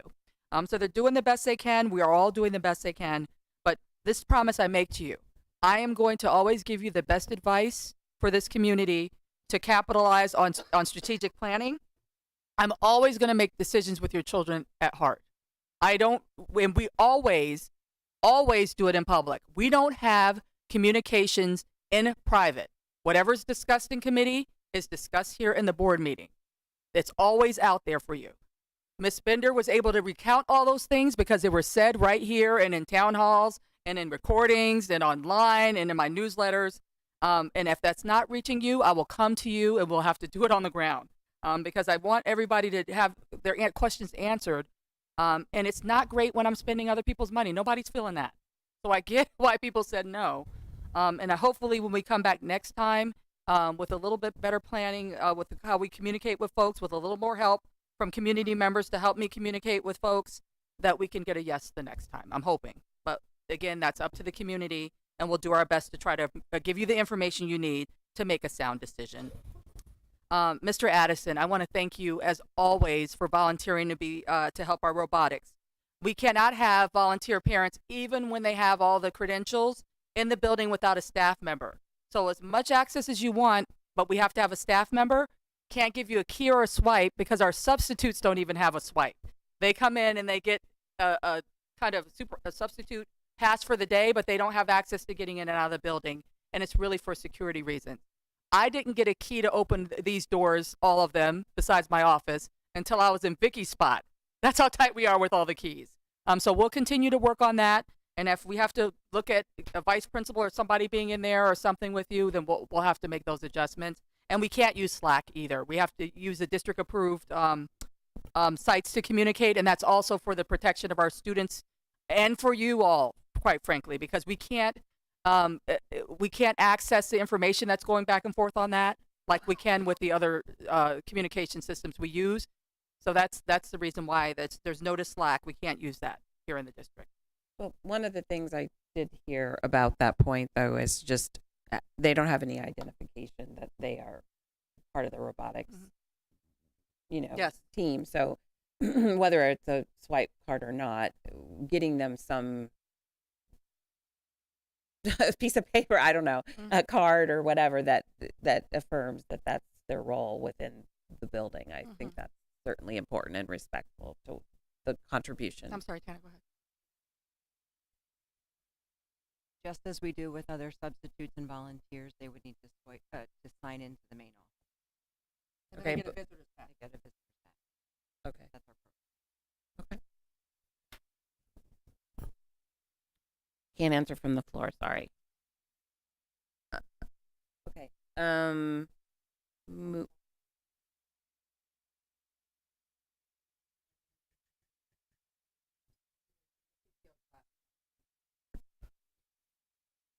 Mr. Martinez, Mr. Martinez, I might be tapping you to be on my communications committee. Like anybody else who's in here would like to join us as well for the referendum. For the Eco PTO, yes, we always look for opportunities for our kiddos to get outside. Even the younger ages, we're mandated so many hours so many minutes of language arts, so many minutes of math, social studies, science, that is regulated all the way down to K. So we do believe that unstructured play is important as well.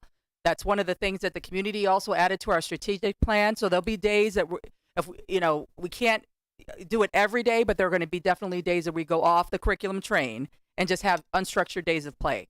Some of the elementary schools already have been doing that, and we've asked them to look at more days where they can increase those opportunities to do that and limit the tech. We have been looking at the tech too.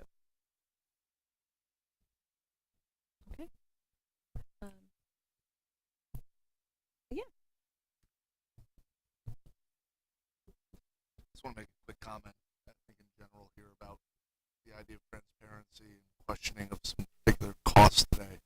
I think as a board member who's been here for 2.5 years, it's been very eye-opening to me during the referendum process what the public does not know.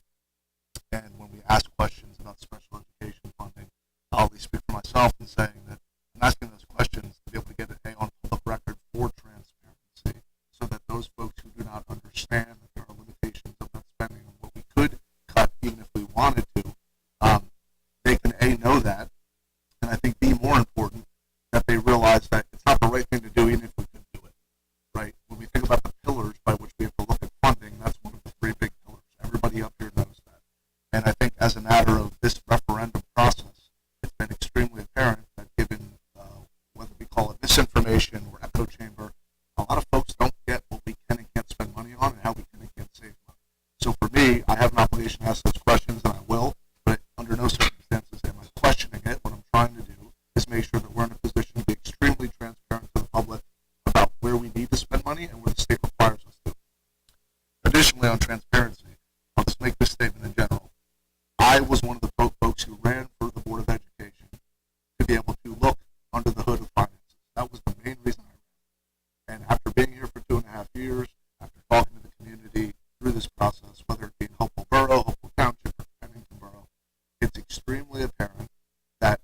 we as a community are at an impasse when it comes to shared services, schools being one of them. And unless we come together to talk about it as a community, we will remain at an impasse.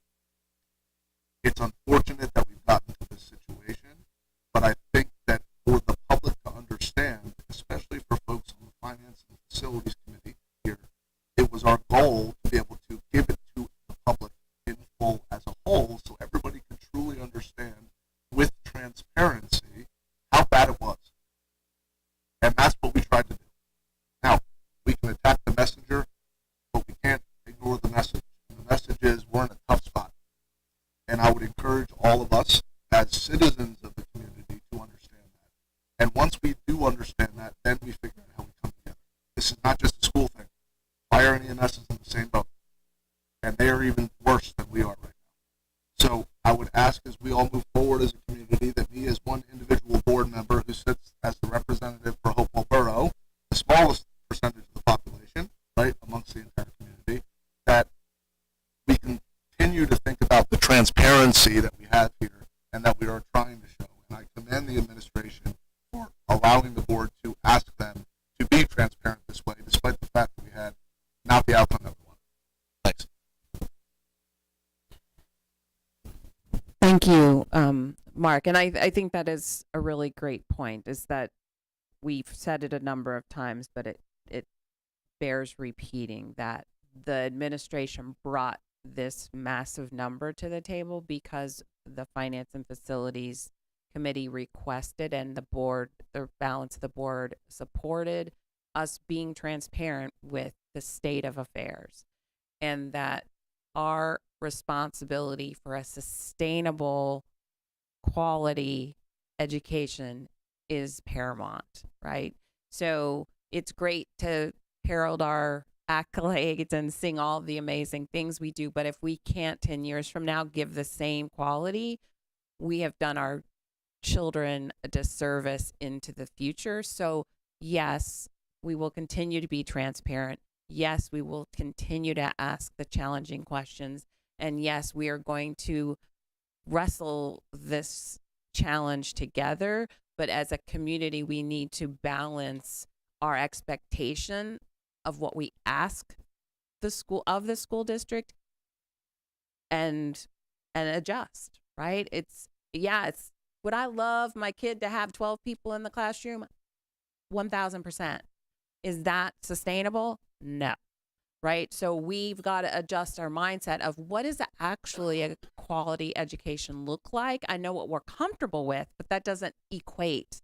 It's what we're used to. That doesn't prove, or we don't have statistics to say that that's the way to deliver a quality education. So I promise you, we are all looking at delivering the sustainable quality by using data and what's needed to reliably and repeatedly deliver. So that's a lot of pillars to balance on, but that's what we signed up for. And we are committed to continuing that conversation. And being involved is what having your community meet you at the table is where transparency is seen, not attending or reviewing the recordings or what have you. You can't get transparency if you don't show up for the conversation, right? So thank you for being here, and thank you for continuing the conversation. Okay. Anything else? We'll close out public comment and move on the agenda. Old business, anything out there that needs to be addressed? Okay, moving on. I need a first and second to pass the consent agenda items. All in favor? Any opposed or abstaining? Okay, consent agenda items are passed. We're going to go ahead and move into all the committee updates, and we're going to start with Dr. Resnick and Finance and Facilities.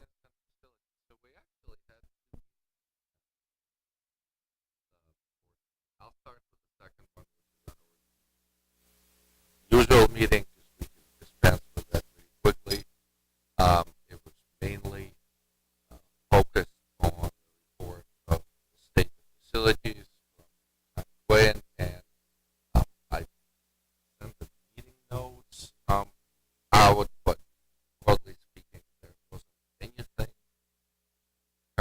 out of the ordinary, and it was a pretty short report, very rare, so we'll take a bit of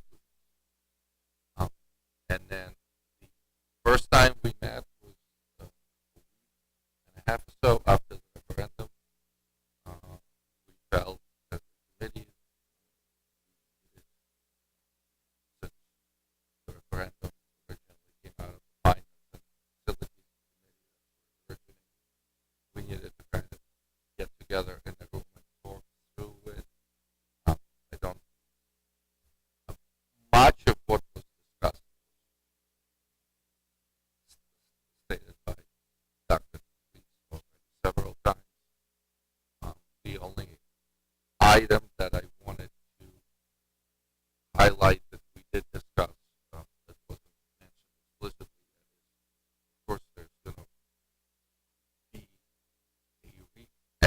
as we go into the budget process now, there's going to be a rethinking or thinking about how we structure that budget. Given that the referendum didn't pass, and yet there will be capital projects that we're not going to be able to avoid doing. So that money is going to have to be taken out of somewhere. Right? So there's going to be some impact to this upcoming budget cycle that we are going to see as we go through these reports. Right? And we've asked the administration to be very, very detailed in what they're proposing. Right?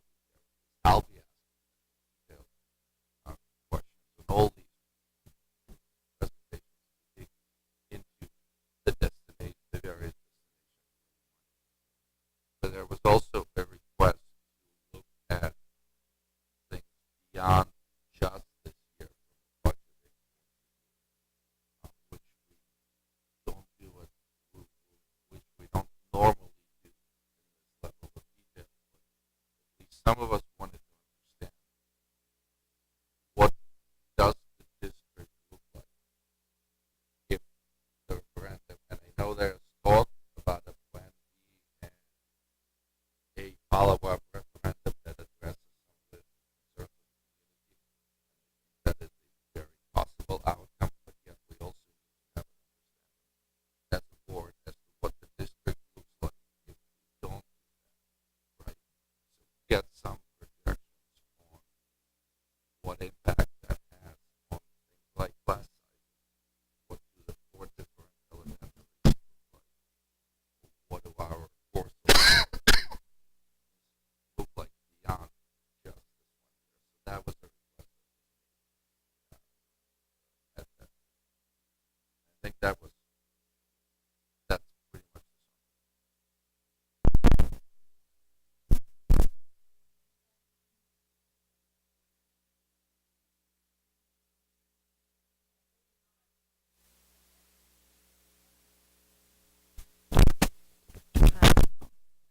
Hi there. We met on last Wednesday, and we had two teachers, Miss Courtney Verbara and Miss Stephanie Rebecca. They're both biology teachers at the high school. They had approached me in the spring about piloting a new kind of type curriculum for biology, and it was more problem based. And so it was more interdisciplinary. So they were just meeting with the committee to go over the what they've seen in their pilot and the positive results that they've seen. And this would be something that would be continuous regardless of if a student was in honors or regular biology. So that was very exciting. Mr. Lewin was presented on civil discourse and our facing history professional development, and he walked the committee through his presentation at the opening day department meeting regarding these two areas. He shared the framework that was created through a joint effort for having difficult conversations, and it was stressed that if teachers follow the guidelines and framework, the board and superintendent will support them. Mr. Lewin presented a timeline on what has been done and is going to be done in regard to civil discourse. He discussed progress monitoring through PLC notes, lesson plans, observations, and there was a conversation about resources to utilize, timing of trainings, and providing support to the students. And then lastly, I we reviewed the achievement report briefly, and you heard all of the feedback before. Thank you, Dr. Blitzes. Regarding the first report back, was that on the creative, giving the kids a specific amount of time to work through the problem, and then what was the first presentation? About the biology, it was just turning it more into a problem-based approach rather than looking at the content in silos. Like first you're going to talk about characteristics of life and move on to some. It was more of they give them almost like a phenomenon, and then the kids have to work through it as they learn the different concepts that tie into that. Okay, gotcha. Any other questions? Yeah, I just had a quick question. So I'm trying to connect some dots here. So Mr. Lewin presented on civil discourse. Is this a course that Mr. Lewin is implementing, or is Mr. Lewin leading the effort to think about how we're going to integrate this? Okay, so it is the effort focused on integrating it into the schools more broadly. Okay, and I just couldn't figure out what is the status of this. So he's laying out like a work plan for doing that right now. So he basically went through what he's done so far and what he hopes to do in the future months. So he gave us a timeline of the next steps. Last week there was we brought in facing history and ourselves as professional development, which aligned with our civil discourse framework. So he was pretty much just giving us an update on where he's going.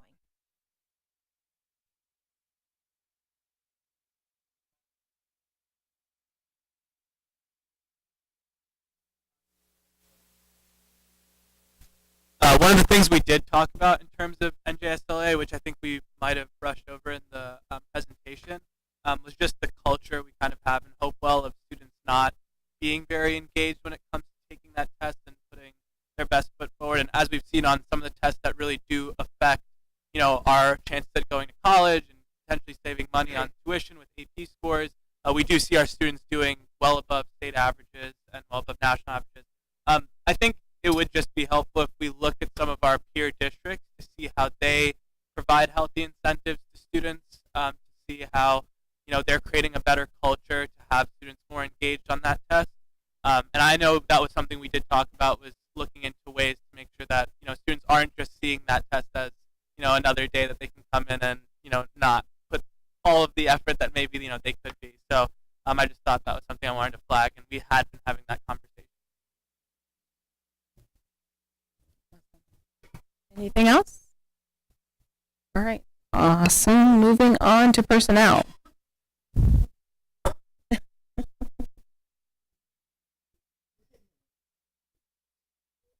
All right, so I have a very long update tonight as we talk about our personnel meeting. All joking aside, brief meeting prior to the call.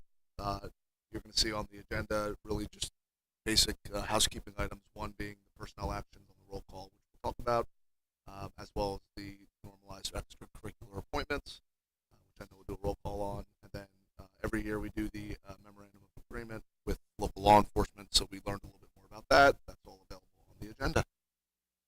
Any questions for anybody? Thank you. All right.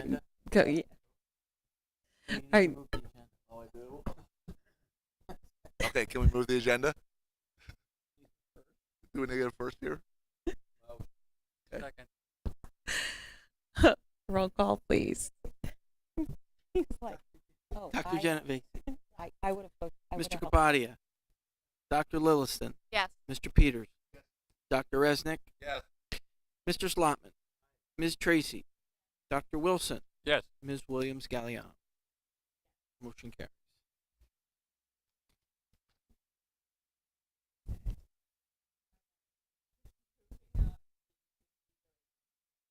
We had our little meeting just after the referendum. But we managed to talk a little bit about how we use the community to get kids out of the bubble that we essentially make with the school district here, and have them essentially learn using the learning you do here in the school district outside in other places. We haven't figured that out yet. I have some ideas. I'm working with some people that might work, might not. I'm looking around, but we're going to continue to pursue this notion of being able to generalize learning beyond the school. And then we talked about the referendum. That definitely was part of the conversation. Any questions? All right, moving on to SEL. Okay, I'm going to start and then I will hand it over to Mr. Nardo. So we talked a little bit about sorry, my brain. So we have some exciting events coming up. One of them pertains directly to one of our public comments, and I want to bring everyone's attention to on October 22nd from 7 to 8:30. We are going to be having a roundtable discussion on the book The Anxious Generation, which is around cell phone use and the research coming out. We've got some great panelists, including Dr. Richards from CMH. We've got Dr. Mayer, a psychologist, Dr. I'm probably going to butcher these names, so I apologize. Dr. Polanski, who's a pediatrician, Dr. Doyle, another pediatrician in the neighborhood, Dr. Pellegrino, also a psychologist. So a powerhouse panel talking about an issue that I know is very near and dear to us. It is an in-person, and I apologize, I do not have written down where it will be. But Yeah, so it's going to be here in the boardroom. We'll have roundtable discussions, so we'll have people assigned to tables with table facilitators. And it will go from 7 to 8:30 in the evening. And currently we have roughly 35 family members signed up. Yeah. So definitely get the word out. And I will speak for myself, and I know some other board members. This is an issue to me that is very important, and I'm going to apologize. It's during the board meeting, and so I have a training, and many of us on the board will be away. That does not mean that this isn't an issue we care about. Yeah, the good convention is happening at the same time. So I just wanted to put that out there. We also have, thanks to our Strive PTO, Jordan Toma coming in February for our 9th, 10th, and 11th grade students. And for those of you who do not know, Mr. Toma has a book out, I'm Just a Kid with an IEP. They also have a nighttime event for parents and caretakers. So we'll keep reminding people about that, especially it's October. So we have World Mental Health Day is in October, Dyslexia Awareness is in October, and also learning disabilities. They're all acknowledged during this month. So we're definitely looking forward to that. We also have our teachers, Mrs. Horsley and Mr. Schaefer, met with Mike Wilson, Dr. Wilson. We're actually going to meet. Oh. So we're going to be meeting. Oh, October 24th. And, Sorry. To talking discuss, yes, a rubric. And we've been talking about different assessments within the district. And so another thing that sort of came up around all of the data collecting that we are trying to do within our district is we've been having several different conversations around our survey, our safety survey that you get towards the end of the year, and how we might be able to revamp it really to get the most important data that the district is looking for in a way that we can get more people to participate in the survey. It's just too long of a survey right now. Over the years, it's collecting great information and important information, but it's just gotten unwieldy. And so I know this year we're really going to take a look at that and see what we might be able to do with that. And then I wanted to hand it over to Mr. Nardo to talk about the professional development that happened earlier today. So today, for our professional development day, all of our counselors, child study team, and nurses spent half of the day at Dunwald Farm walking through a social emotional learning experience on the farm through farm practices. It was a really, really special day with some amazing community members who shared their talents and gifts with us. We did yoga. We did a writing activity. We did just some meditation. Actually played my Native American flute while they worked in teams. It was pretty cool.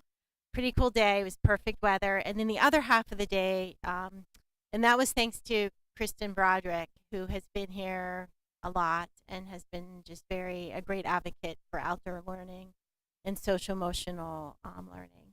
And then the other half of the day, Kim Stolo and Jessica Levy spoke with the other half of our group. We split them into groups of 20 about trauma-informed practices. And our staff just walked away really pleased with their experience today. So just a huge shout out to all of the people in our community involved who volunteered their time to train our staff. Thank you. Great. Yep.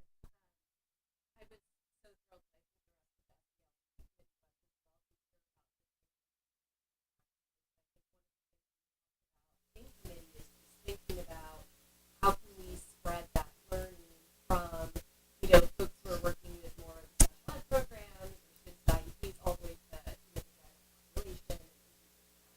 So it's pretty great. That's for sure. Okay. Any other comments? Mm-hmm.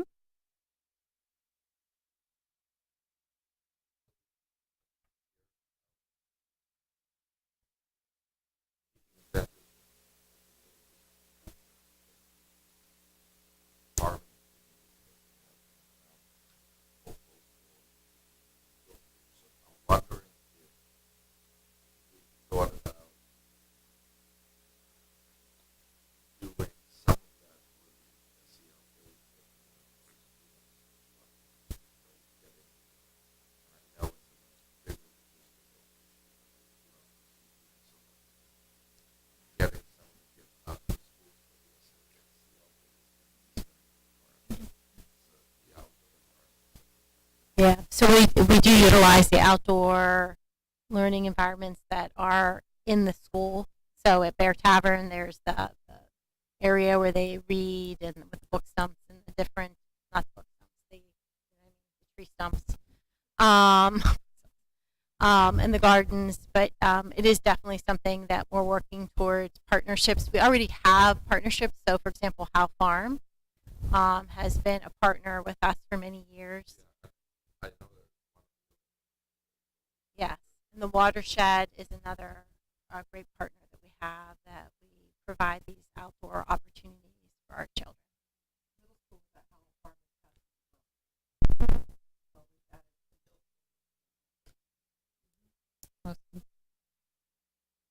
Okay. All right. Moving on to climate action. And Dr. Lilliston, you were there as well. You attended this last meeting, or who attended it? There was one board member. It was you, right? Yeah. Okay. I was like, I'm putting you at the meeting. So you could tag team with me. So we had two board members there, and parents, students. We had it very well attended. Some members of ECO PTO were also available. Right now, the Climate Action Committee has been going around to the different subcommittees of the board, sharing their recommendations in the large, very large strategic plan that the kids came up with recommendations. The board is deciding which pieces we can implement right away and what things we still have to research and look into. We are currently working with the Climate Action Committee with identifying green applications for busing, which they are working with Mr. Calavita to apply for. I don't know if we'll get them, but we're applying for those as well. So they shared all of the recommendations in that meeting that they've made to the board in a snapshot, and we're now talking about strategically how do we break that down into chunks and bring it to the board. Is there anything else that I missed in that conversation? No, I mean, it was just awesome to see the student energy at the table, and some are new, some have been participating in this conversation for a while, so that was really excellent. And they're well organized and breaking up into committees, and kind of doing the research work. So it was great kickoff. And some of the changes we've already started to implement. So we're really impressed with all of their work. And on another note, we have the New Jersey Department of Agriculture coming to visit our cafeterias. Bob, you want to share a little bit about that? Some of that the kids had some input on. Yeah, they're coming to honor.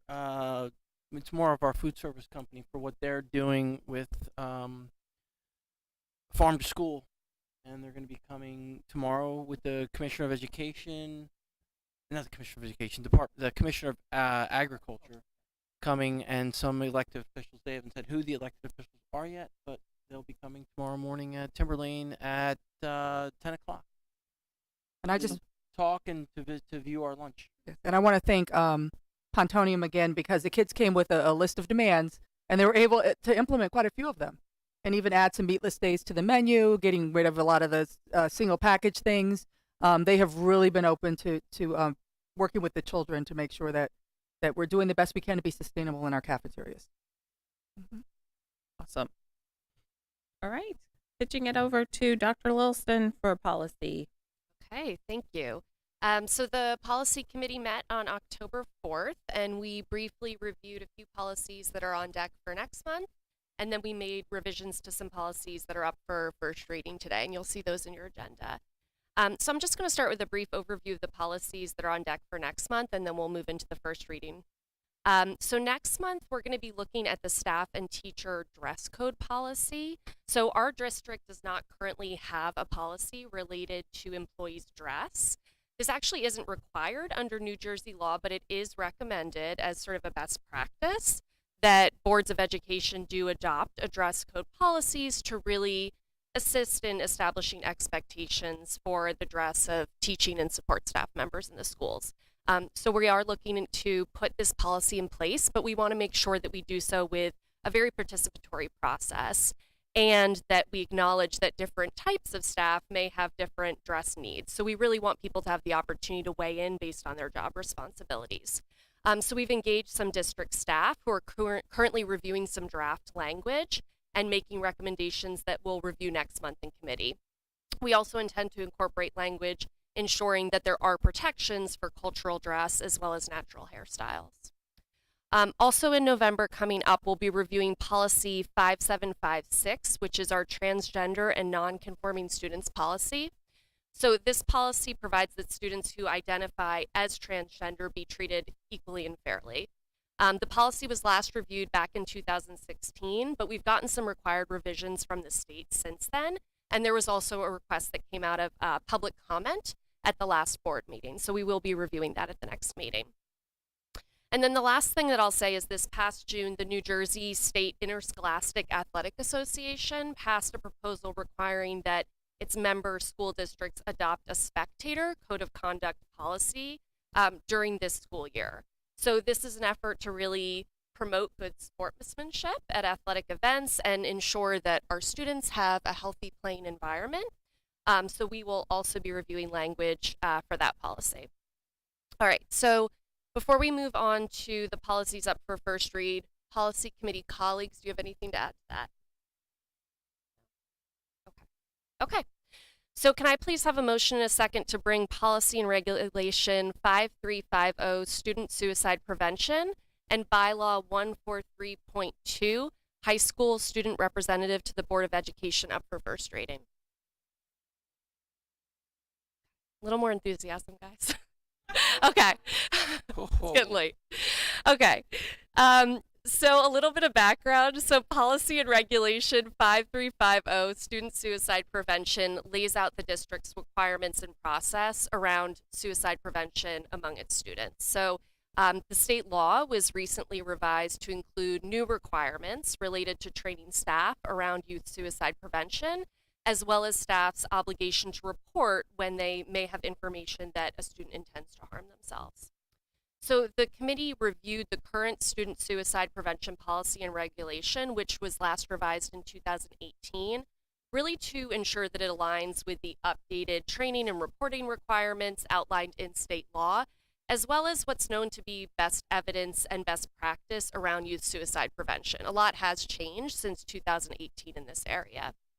So as you look through the policy and regulation here, among the major changes that you'll see, the committee did revise the policy and regulation to align better with the current evidence and with the American Foundation for Suicide Prevention's model school policy on suicide prevention, which really does highlight what we know to be best practices in this area.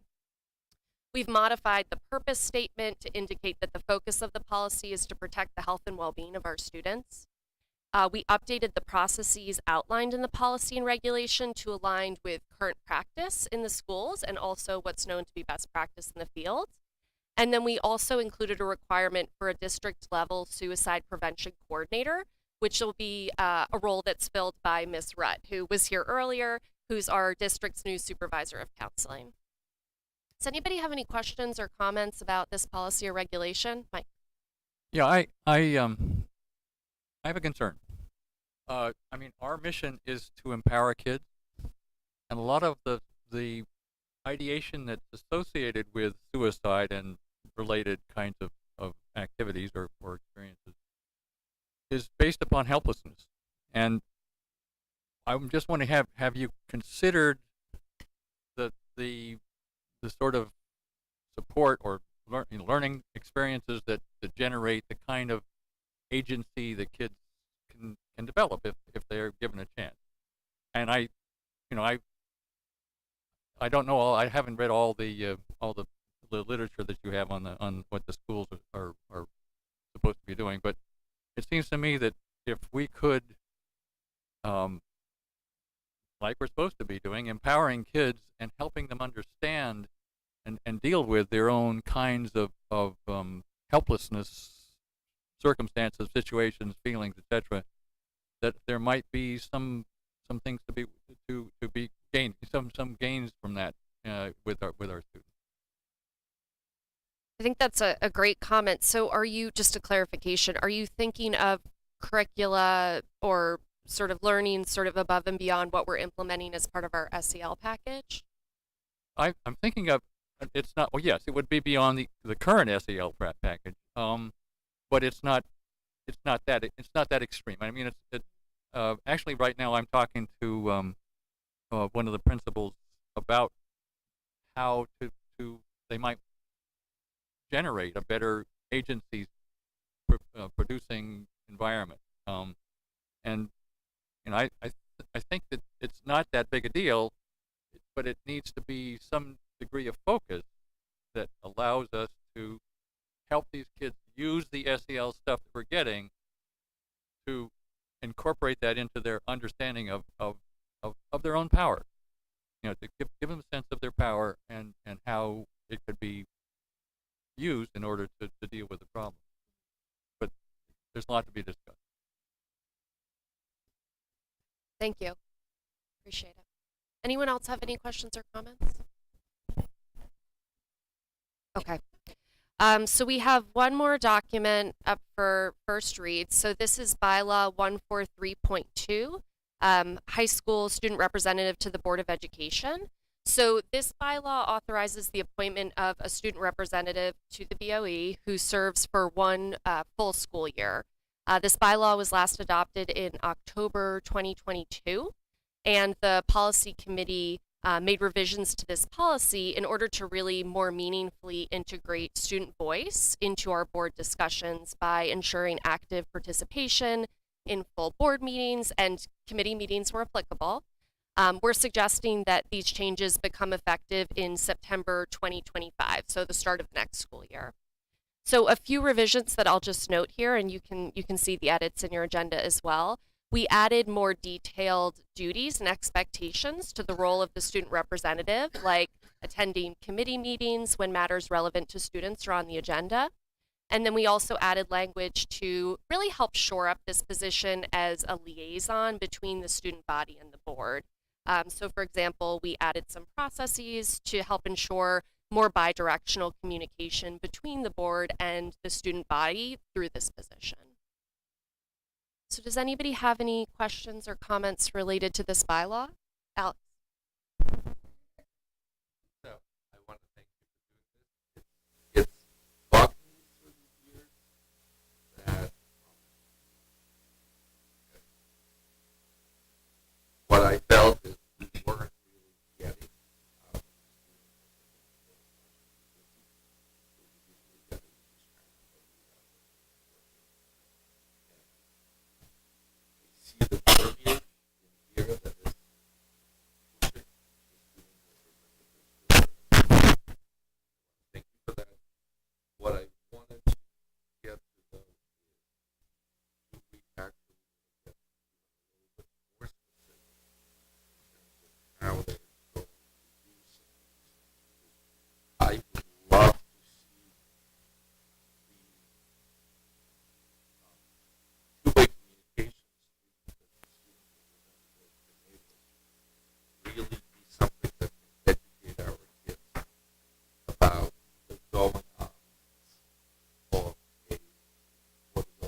says here, develop and implement a system to gather student feedback and communication.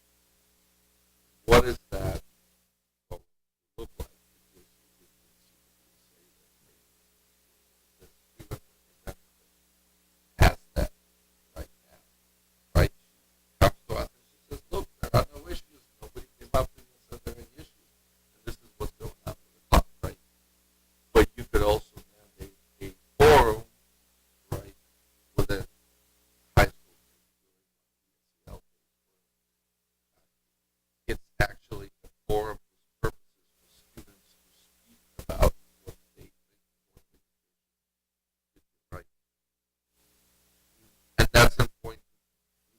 Number two, right? So do we want to mandate more specifics there that will actually force kind of this communication to be open? Going the other way, right? It says educate about the role of the board in this solution, including the board's structure and responsibilities and how this can be. What does that actually mean?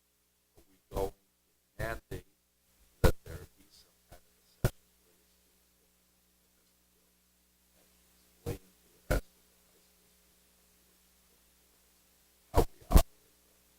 Maybe something that we as a board or the administration can help but I really feel that that part is missing, and this goes part of the way there. But I don't think it gets sufficiently specific about this is what you need to be doing. I want to say ditto to everything that Dr. Resnick said, but I mean, this is about giving voice to students that are going to be citizens in a very short time, as Mr. Kapadia can recommend. But is it possible to actually give them a vote on the board? Is that against the law, or is that? Yeah. We did discuss Okay. it at length. I think due to the nature of some of the decisions that the board makes, particularly when you think about decisions related to faculty, staff, the discussion was that it might not be appropriate for them to be a voting member, and could create sort of dynamics that could be deleterious to them, I guess. So I think that's something that we were considering, but we did talk about it actually. And you know what I said? I said, I'm going to channel Dr. Wilson for a second here, and I'm going to say, I think he's going to want them to have a vote. So, But maybe it could be conditional, or in certain respects. Go ahead. Or it doesn't have to be a vote, but it is possible for us to, and it would have to be a process on our side as well. That would be a process where we seek the opinion of the high school student body on a particular matter. That's a good, yeah. Right. Yeah. Yes, and it is not binding on us, right? But it provides a means for us to request that feedback and for the student body to be able to figure out a way to provide us that feedback. And it also establishes parameters for stuff to ask, what we ask about. So any matters that have to do with personnel, we just want to ask for their opinion. So, oh, he said I could go. we, Mark, we got it. I want to challenge us because it does say in here the appointment of a minimum of one student selected by the student body. But I'd like to challenge us to have more than one student and to ensure that we're hearing a diversity of voices. We get the same kind of student representative, at least for the 3 years that I've been here, which is usually our best and brightest. I'm like, nothing against our best and brightest, but all students should have a voice, and they are a small population of our school. So I like to hear the voices of many different types of our students because I want everyone to be represented in our school.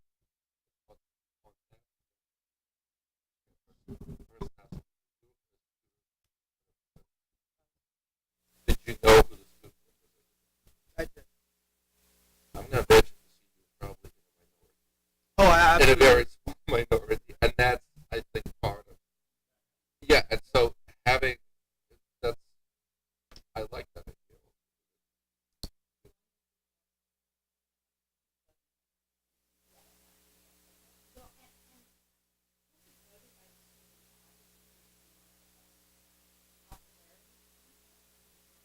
So, so Mark, I'm sorry. Yeah. No, I'm sorry. No, I just want. So I want to address a couple of things. One of them was I really do love the idea of having it be multiple students because I can tell you from my years in the student body, it was definitely the same people who are running in student government and NHS, and it's the same crowd, right? And you do really get a biased opinion and understanding of what the student body's needs are.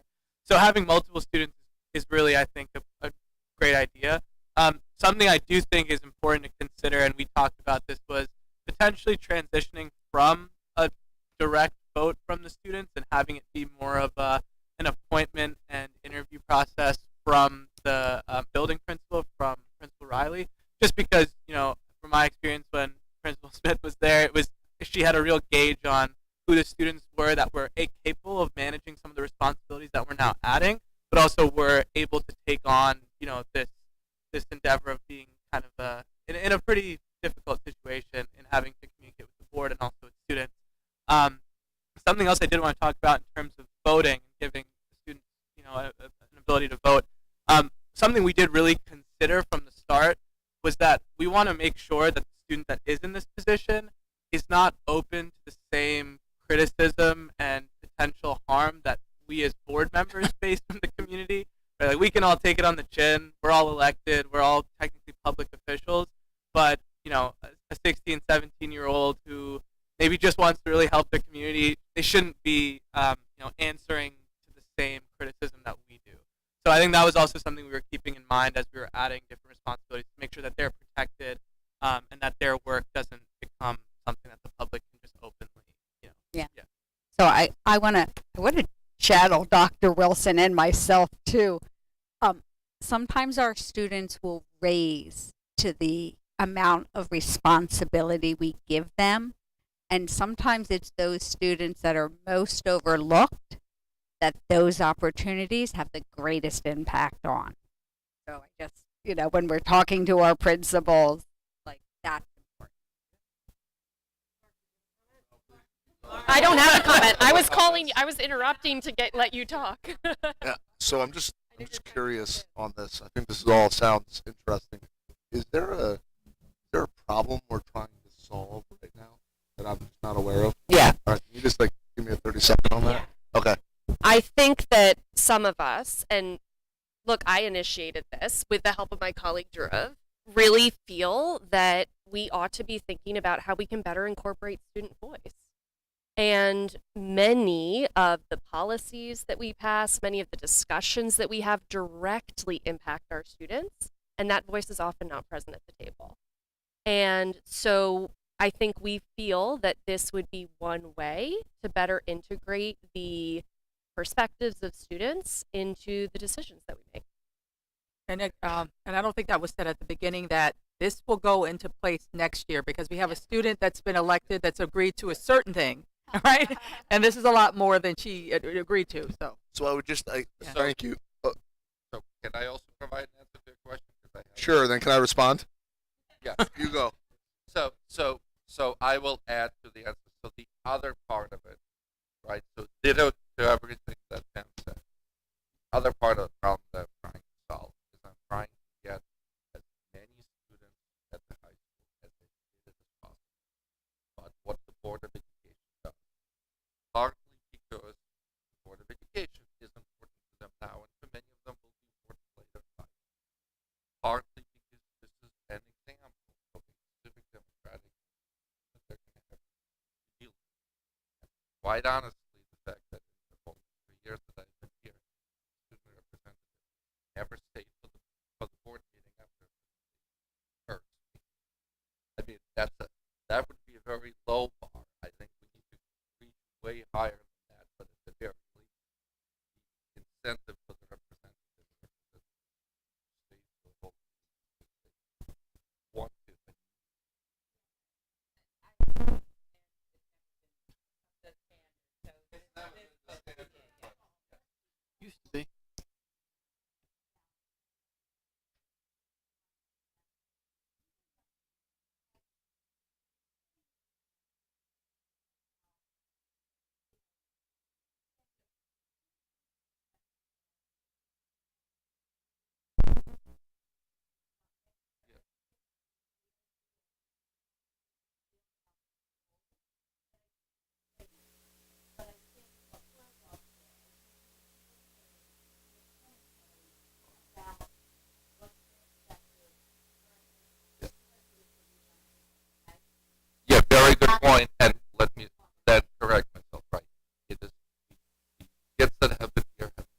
this is touching on the fact that we want to change the expectations and that they've done, but yes, and that's your point is well taken. Yes, that's not what I said. Yeah. Yeah. Yep. Yes, you're absolutely right. Yep. 100. Can I just do my follow-up real quick? Okay. I think this is awesome. I think this is much needed. I think it echoes the sentiment that we're talking about as transparency amongst the community. I will echo the esteemed vice president sitting next to me on the fact that if we're going to do this, I would strongly recommend we do it on equitability and different types of students having a seat at this table, and do it in a way that we can hear all voices from all places. And I think that's going to be challenging for us, but I think we're up to the challenge to do it.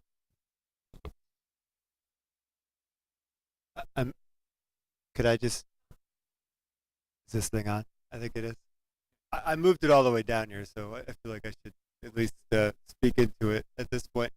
I just wanted to echo, I mean, I'm, the other member of the committee here, and I think Drew and I should say Mr. Kapadia and Dr. Lullston have very well articulated a lot of these changes. I just wanted to sort of publicly say, I've been doing this for a few months now, and this is one of my couple of committees, and they're both terrific. I just want to compliment you, in particular, Dr. Lullston. Dr. Treese throws a lot at us, and you really, as far as this committee goes, you drive us to come up with some really great policies, and I think this is represented with both of the ones that we're talking about tonight. So I just wanted to compliment you on that, and thank you for all your hard work, because like I said, I know she throws a lot of hard work at us, and you do a great job moving everything forward. So thank you for that.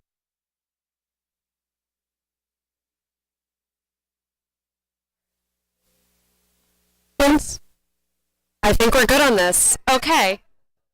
So, all in favor, say aye. Aye. And any opposed or abstaining? Okay. All right. Moving on to calendars, our favorite. We're going to need a first and second to for calendars. Oh wait, I do that every time. I'm good. Right. So go ahead and go through your list. Yes.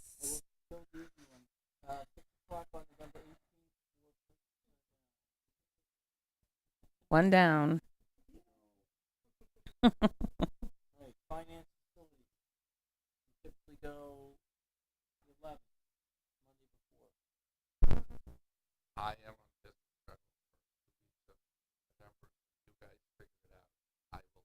What was the date? What was the date? 11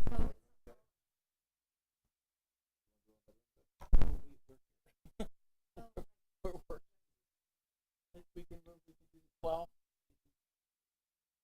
11.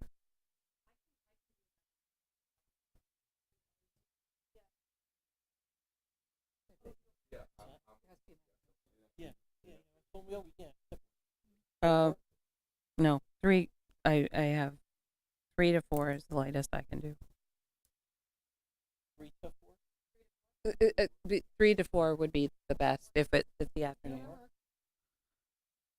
Okay.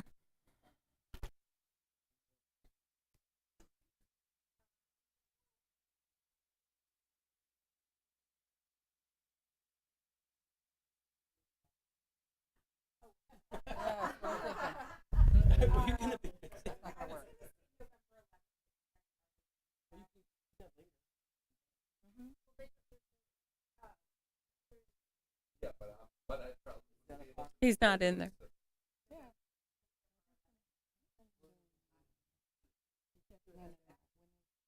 Can you do the 12? 18. Oh, go back.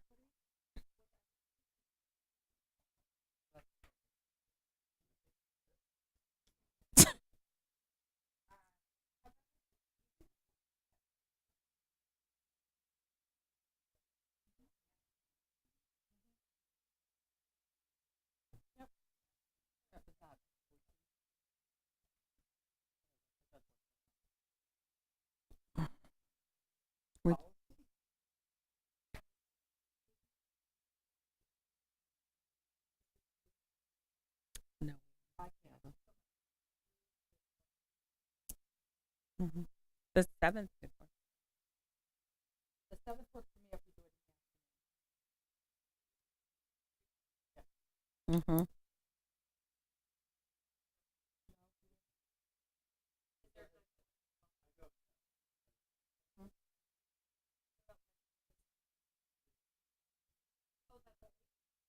Oh.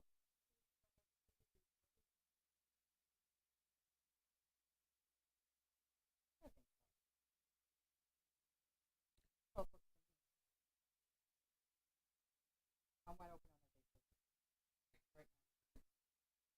Wait. Okay, so 4 o'clock for policy on the 12th.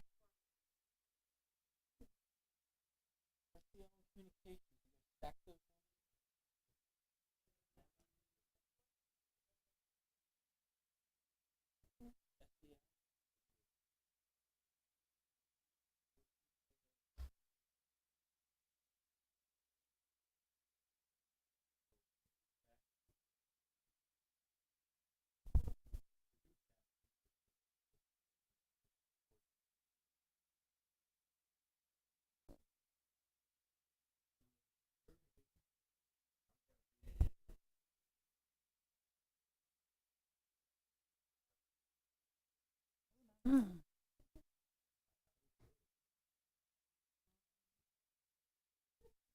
So I'm sorry, when did they have SDL? 14th at 8.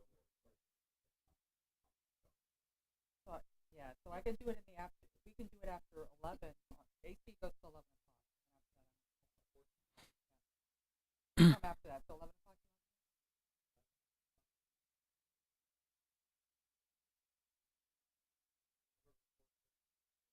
Does that work for everybody?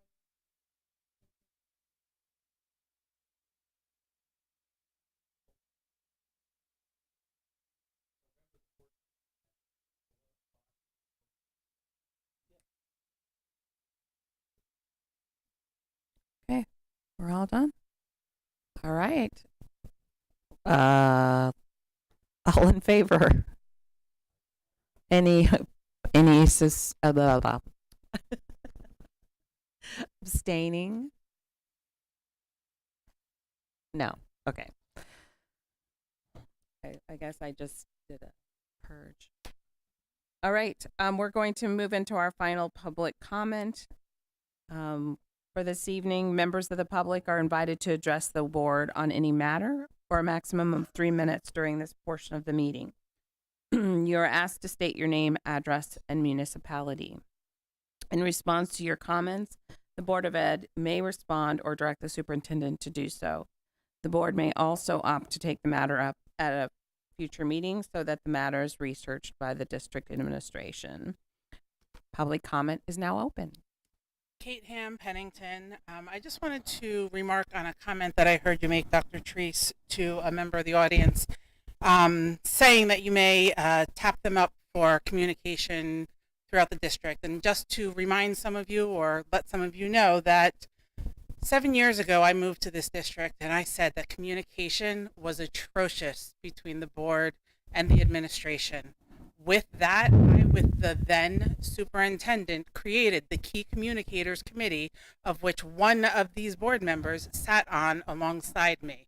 I have asked for its return to no avail. And so again, I would implore you, the community is out there. They want to help. They want to share their input. That's the reason that I, a new person here in this district who immediately saw the need for it, we acted on it, had a committee until the previous superintendent left. So I would encourage you again to talk about, revitalize, whatever it is that you would like to call it, but the community wants to provide input if only you allow them.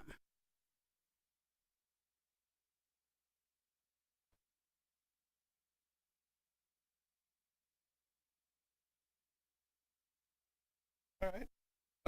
Addison Alt, Pennington. So thanks again for letting me talk and share my experiences with you. So far, what I'm hearing back, I came here, I said, I have some things that I need that are in violation of district policies. And then what I'm hearing back is those things that you want are in violation of district policies. So far, so good. We are 100% on the same page. But I'm here at the BOE to ask you to change district policies. So it's changes in district policies that have made it so the team can't function anymore. We've been operating in the gray area for too long.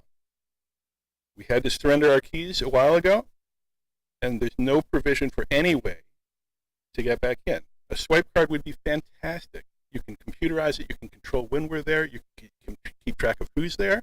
We would be more secure if we had a formal way, an above-board way that we all agree on. The district, the BOE, everybody agrees on to let us be where we are.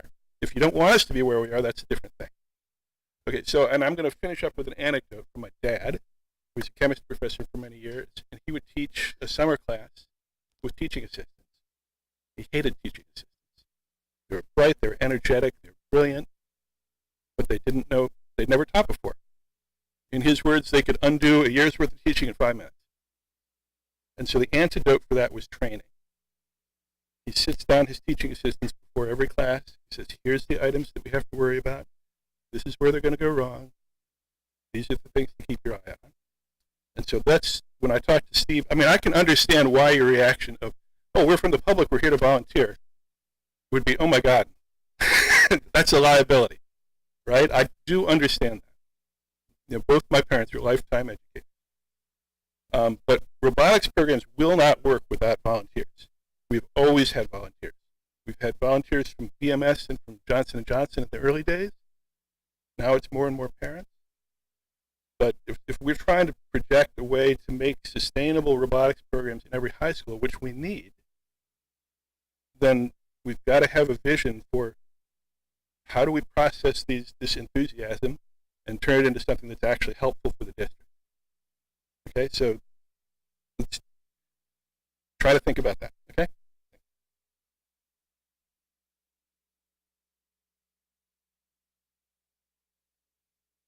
Good evening. Carolyn Bender, Oakville Township. Just a couple quick things that I wasn't able to get around the first time. We are still waiting for an after-school program that suits our special education students. We have a wide array of students that cannot be supported through our after-school YMCA program, which creates an undue stress on those families that need it. I know we talked about some busing for the kids that are required to potentially stay for an after-school in academic support. I'm wondering how we're going to fit that into our budget. And my last thing was to Dr. Littleton. I am super excited about adding potentially more students in, Jackie. But I would love to work collaboratively with you and with Ms. DiNardo and with our superintendent to kind of roll in some of our non-traditional students into that from our special ed program, because we really do hit the entire district. Thanks so much.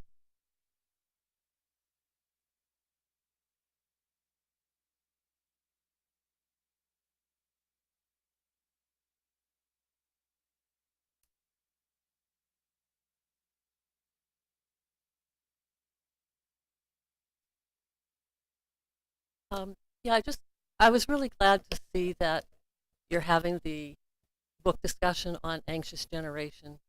As a grandparent, I found myself falling into the trap of being anxious about my grandkids. And when I read the book, it was like a transformative book for me. And I just am very, very encouraged that you're doing this and very grateful. So just a couple of questions. I didn't know you were doing it. It was just because a friend emailed it to me and I was able to respond. So how are you advertising this? Will you be advertising it in the libraries? Other ways that will attract more people, because it is a transformative book. Would it be something you might consider for a professional development day for the teachers? Because again, Echo PTO, it dovetails with what they're talking about. It dovetails with SEL. It dovetails with the amount of counseling that children require today that could be reduced possibly because of the things that he says in this book. So I just want to encourage you to utilize this opportunity to get the word out to the community, to the teachers, to people, because it is a book that really could help this district in so many ways, from budget to SEL to better health for our students to suicide prevention to everything that we come here and talk about. And if you care about kids, this book is something that you should really encourage every staff member to read and everyone who's a parent to take an opportunity to come. So I thank you for it, and I just hope that you can advertise it so that not just 35 people come, but 135 or 235. Maybe you're going to need it to move up to the high school and have a lot of tables around for people to talk. So please advertise it, get the word out there.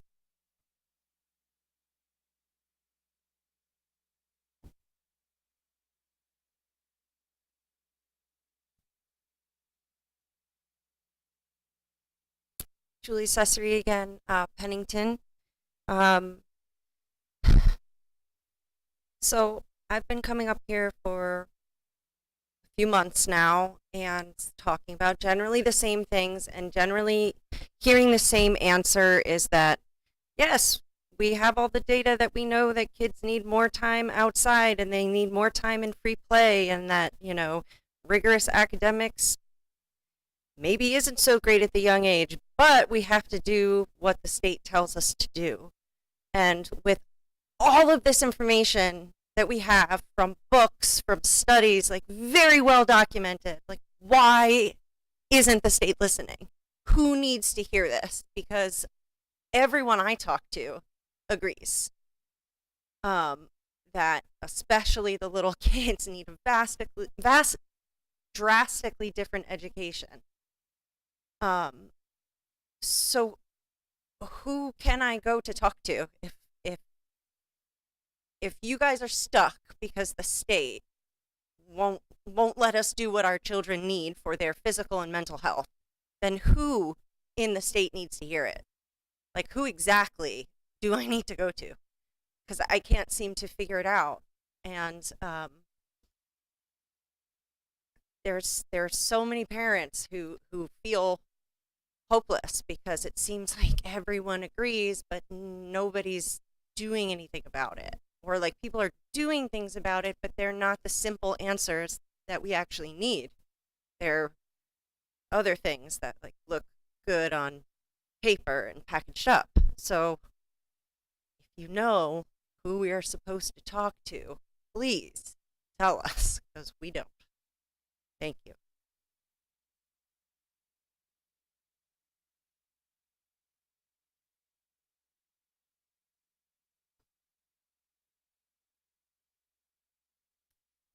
Luis Martinez from Hopewell Township. Just a quick comment on the student representative. I like the idea of making it more like a job application. Essentially, I do think it's a great opportunity for young people to kind of learn what that process looks like, be part of an organization. And I think maybe what some companies do. I like the idea of having more than one, creating maybe more of a rotational program. Maybe a couple of focus areas that you want more feedback on, so that they have more of a focused role. And I can keep it in mind that they're students, they have a lot of responsibilities, and I know we want to expand their kind of what they do, but I can't. I remember those days where like the day in 5 AP classes, and there's a lot of other things going on in their life, so I'm trying to balance that out. So I do think having more than one, but also just maybe make it a rotation where like they do more of an assignment with you based on like what you're doing, what you're trying to accomplish throughout the year, and they're with you for a few months, but they're able to do some meaningful projects with you that you can put in the resume that they did this and they completed it, and also kind of move on, give somebody else a chance. But I think that the fact that you have an application process also encourages certain people that are in a situation where like they're really passionate about climate, or they're really passionate about something that aligns to what you already are trying to do. So anyway, but I really echo what everyone else says, so I don't want to repeat that, but yeah, so thank you.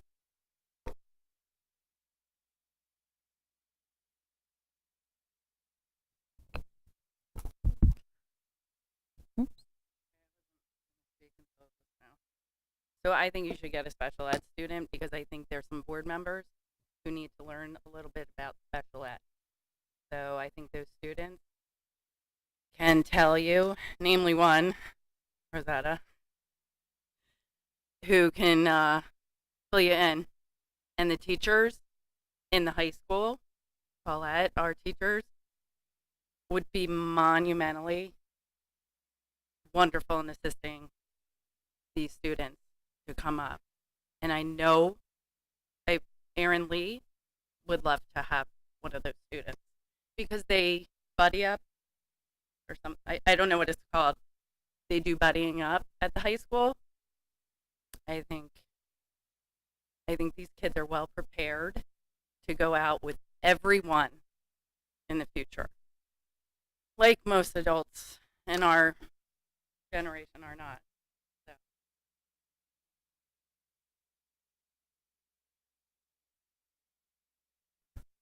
Well, I guess this is the first. I don't have to ask, is there anybody else? Because we've all gone twice. No, all got a good feedback. Check, check, check. Awesome. Okay, where would you like to start, Dr. Treese? There we go. Okay. Ms. Ham, Mr. Martinez, all of you, the great feedback. Thank you. We'll take all of your feedback into consideration. I saw people taking notes over so I don't have an answer right now for the special ed after school program and some of the other suggestions that came about, and including robotics. I should put that in there as well. What I was doing when I was texting and emailing is reaching out to the advisor and the principal so that we can meet and talk about robotics, because that's not something we can solve in this setting here.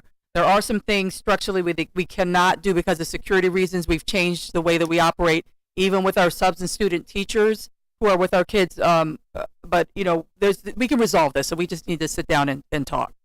But for the rest of you, thank you for your feedback. We'll look into opportunities to include more parent voice, to absolutely look at ways that we can have more student voice here in our board as well, moving forward. There was a question about how we're paying for the buses. We're using title monies for that, I believe. And that comes and goes whether we have it. The way we're going, we probably will have it. But that's how we're paying for that. I think I covered everything. Did I miss anything? Some of these we're going to have to just work on. Oh, and the anxious generation, yes. So, Mrs. Kussis, we actually sent a letter, an invite out to all of the parents and guardians of our children, preschool through 12th grade. And that's where we've started. We've actually had discussions at the administrative level because this book is so powerful. I agree with you. And the next phase is to have our staff involved in a book read as well. So that's where we are. My goal and what I would love is for us to have it at the high school. So I am hoping we're going to sending out through I believe it's the Focus, Dr. Treese, correct? You're sending it out through the Focus? I'm sorry, yes, it's been out in the Focus. And then I'll send another blast out through my office in the next week or two. Yeah, and that emails every parent, but some people are kind of deleting their emails. The book is hard to get a copy of right now, is what we're hearing too. So if I think we still have a couple of copies upstairs. So if there's anybody who wants it here tonight before we go to executive session, I can go up and grab what we have left here. There was a question about who to talk to at the state about the more play.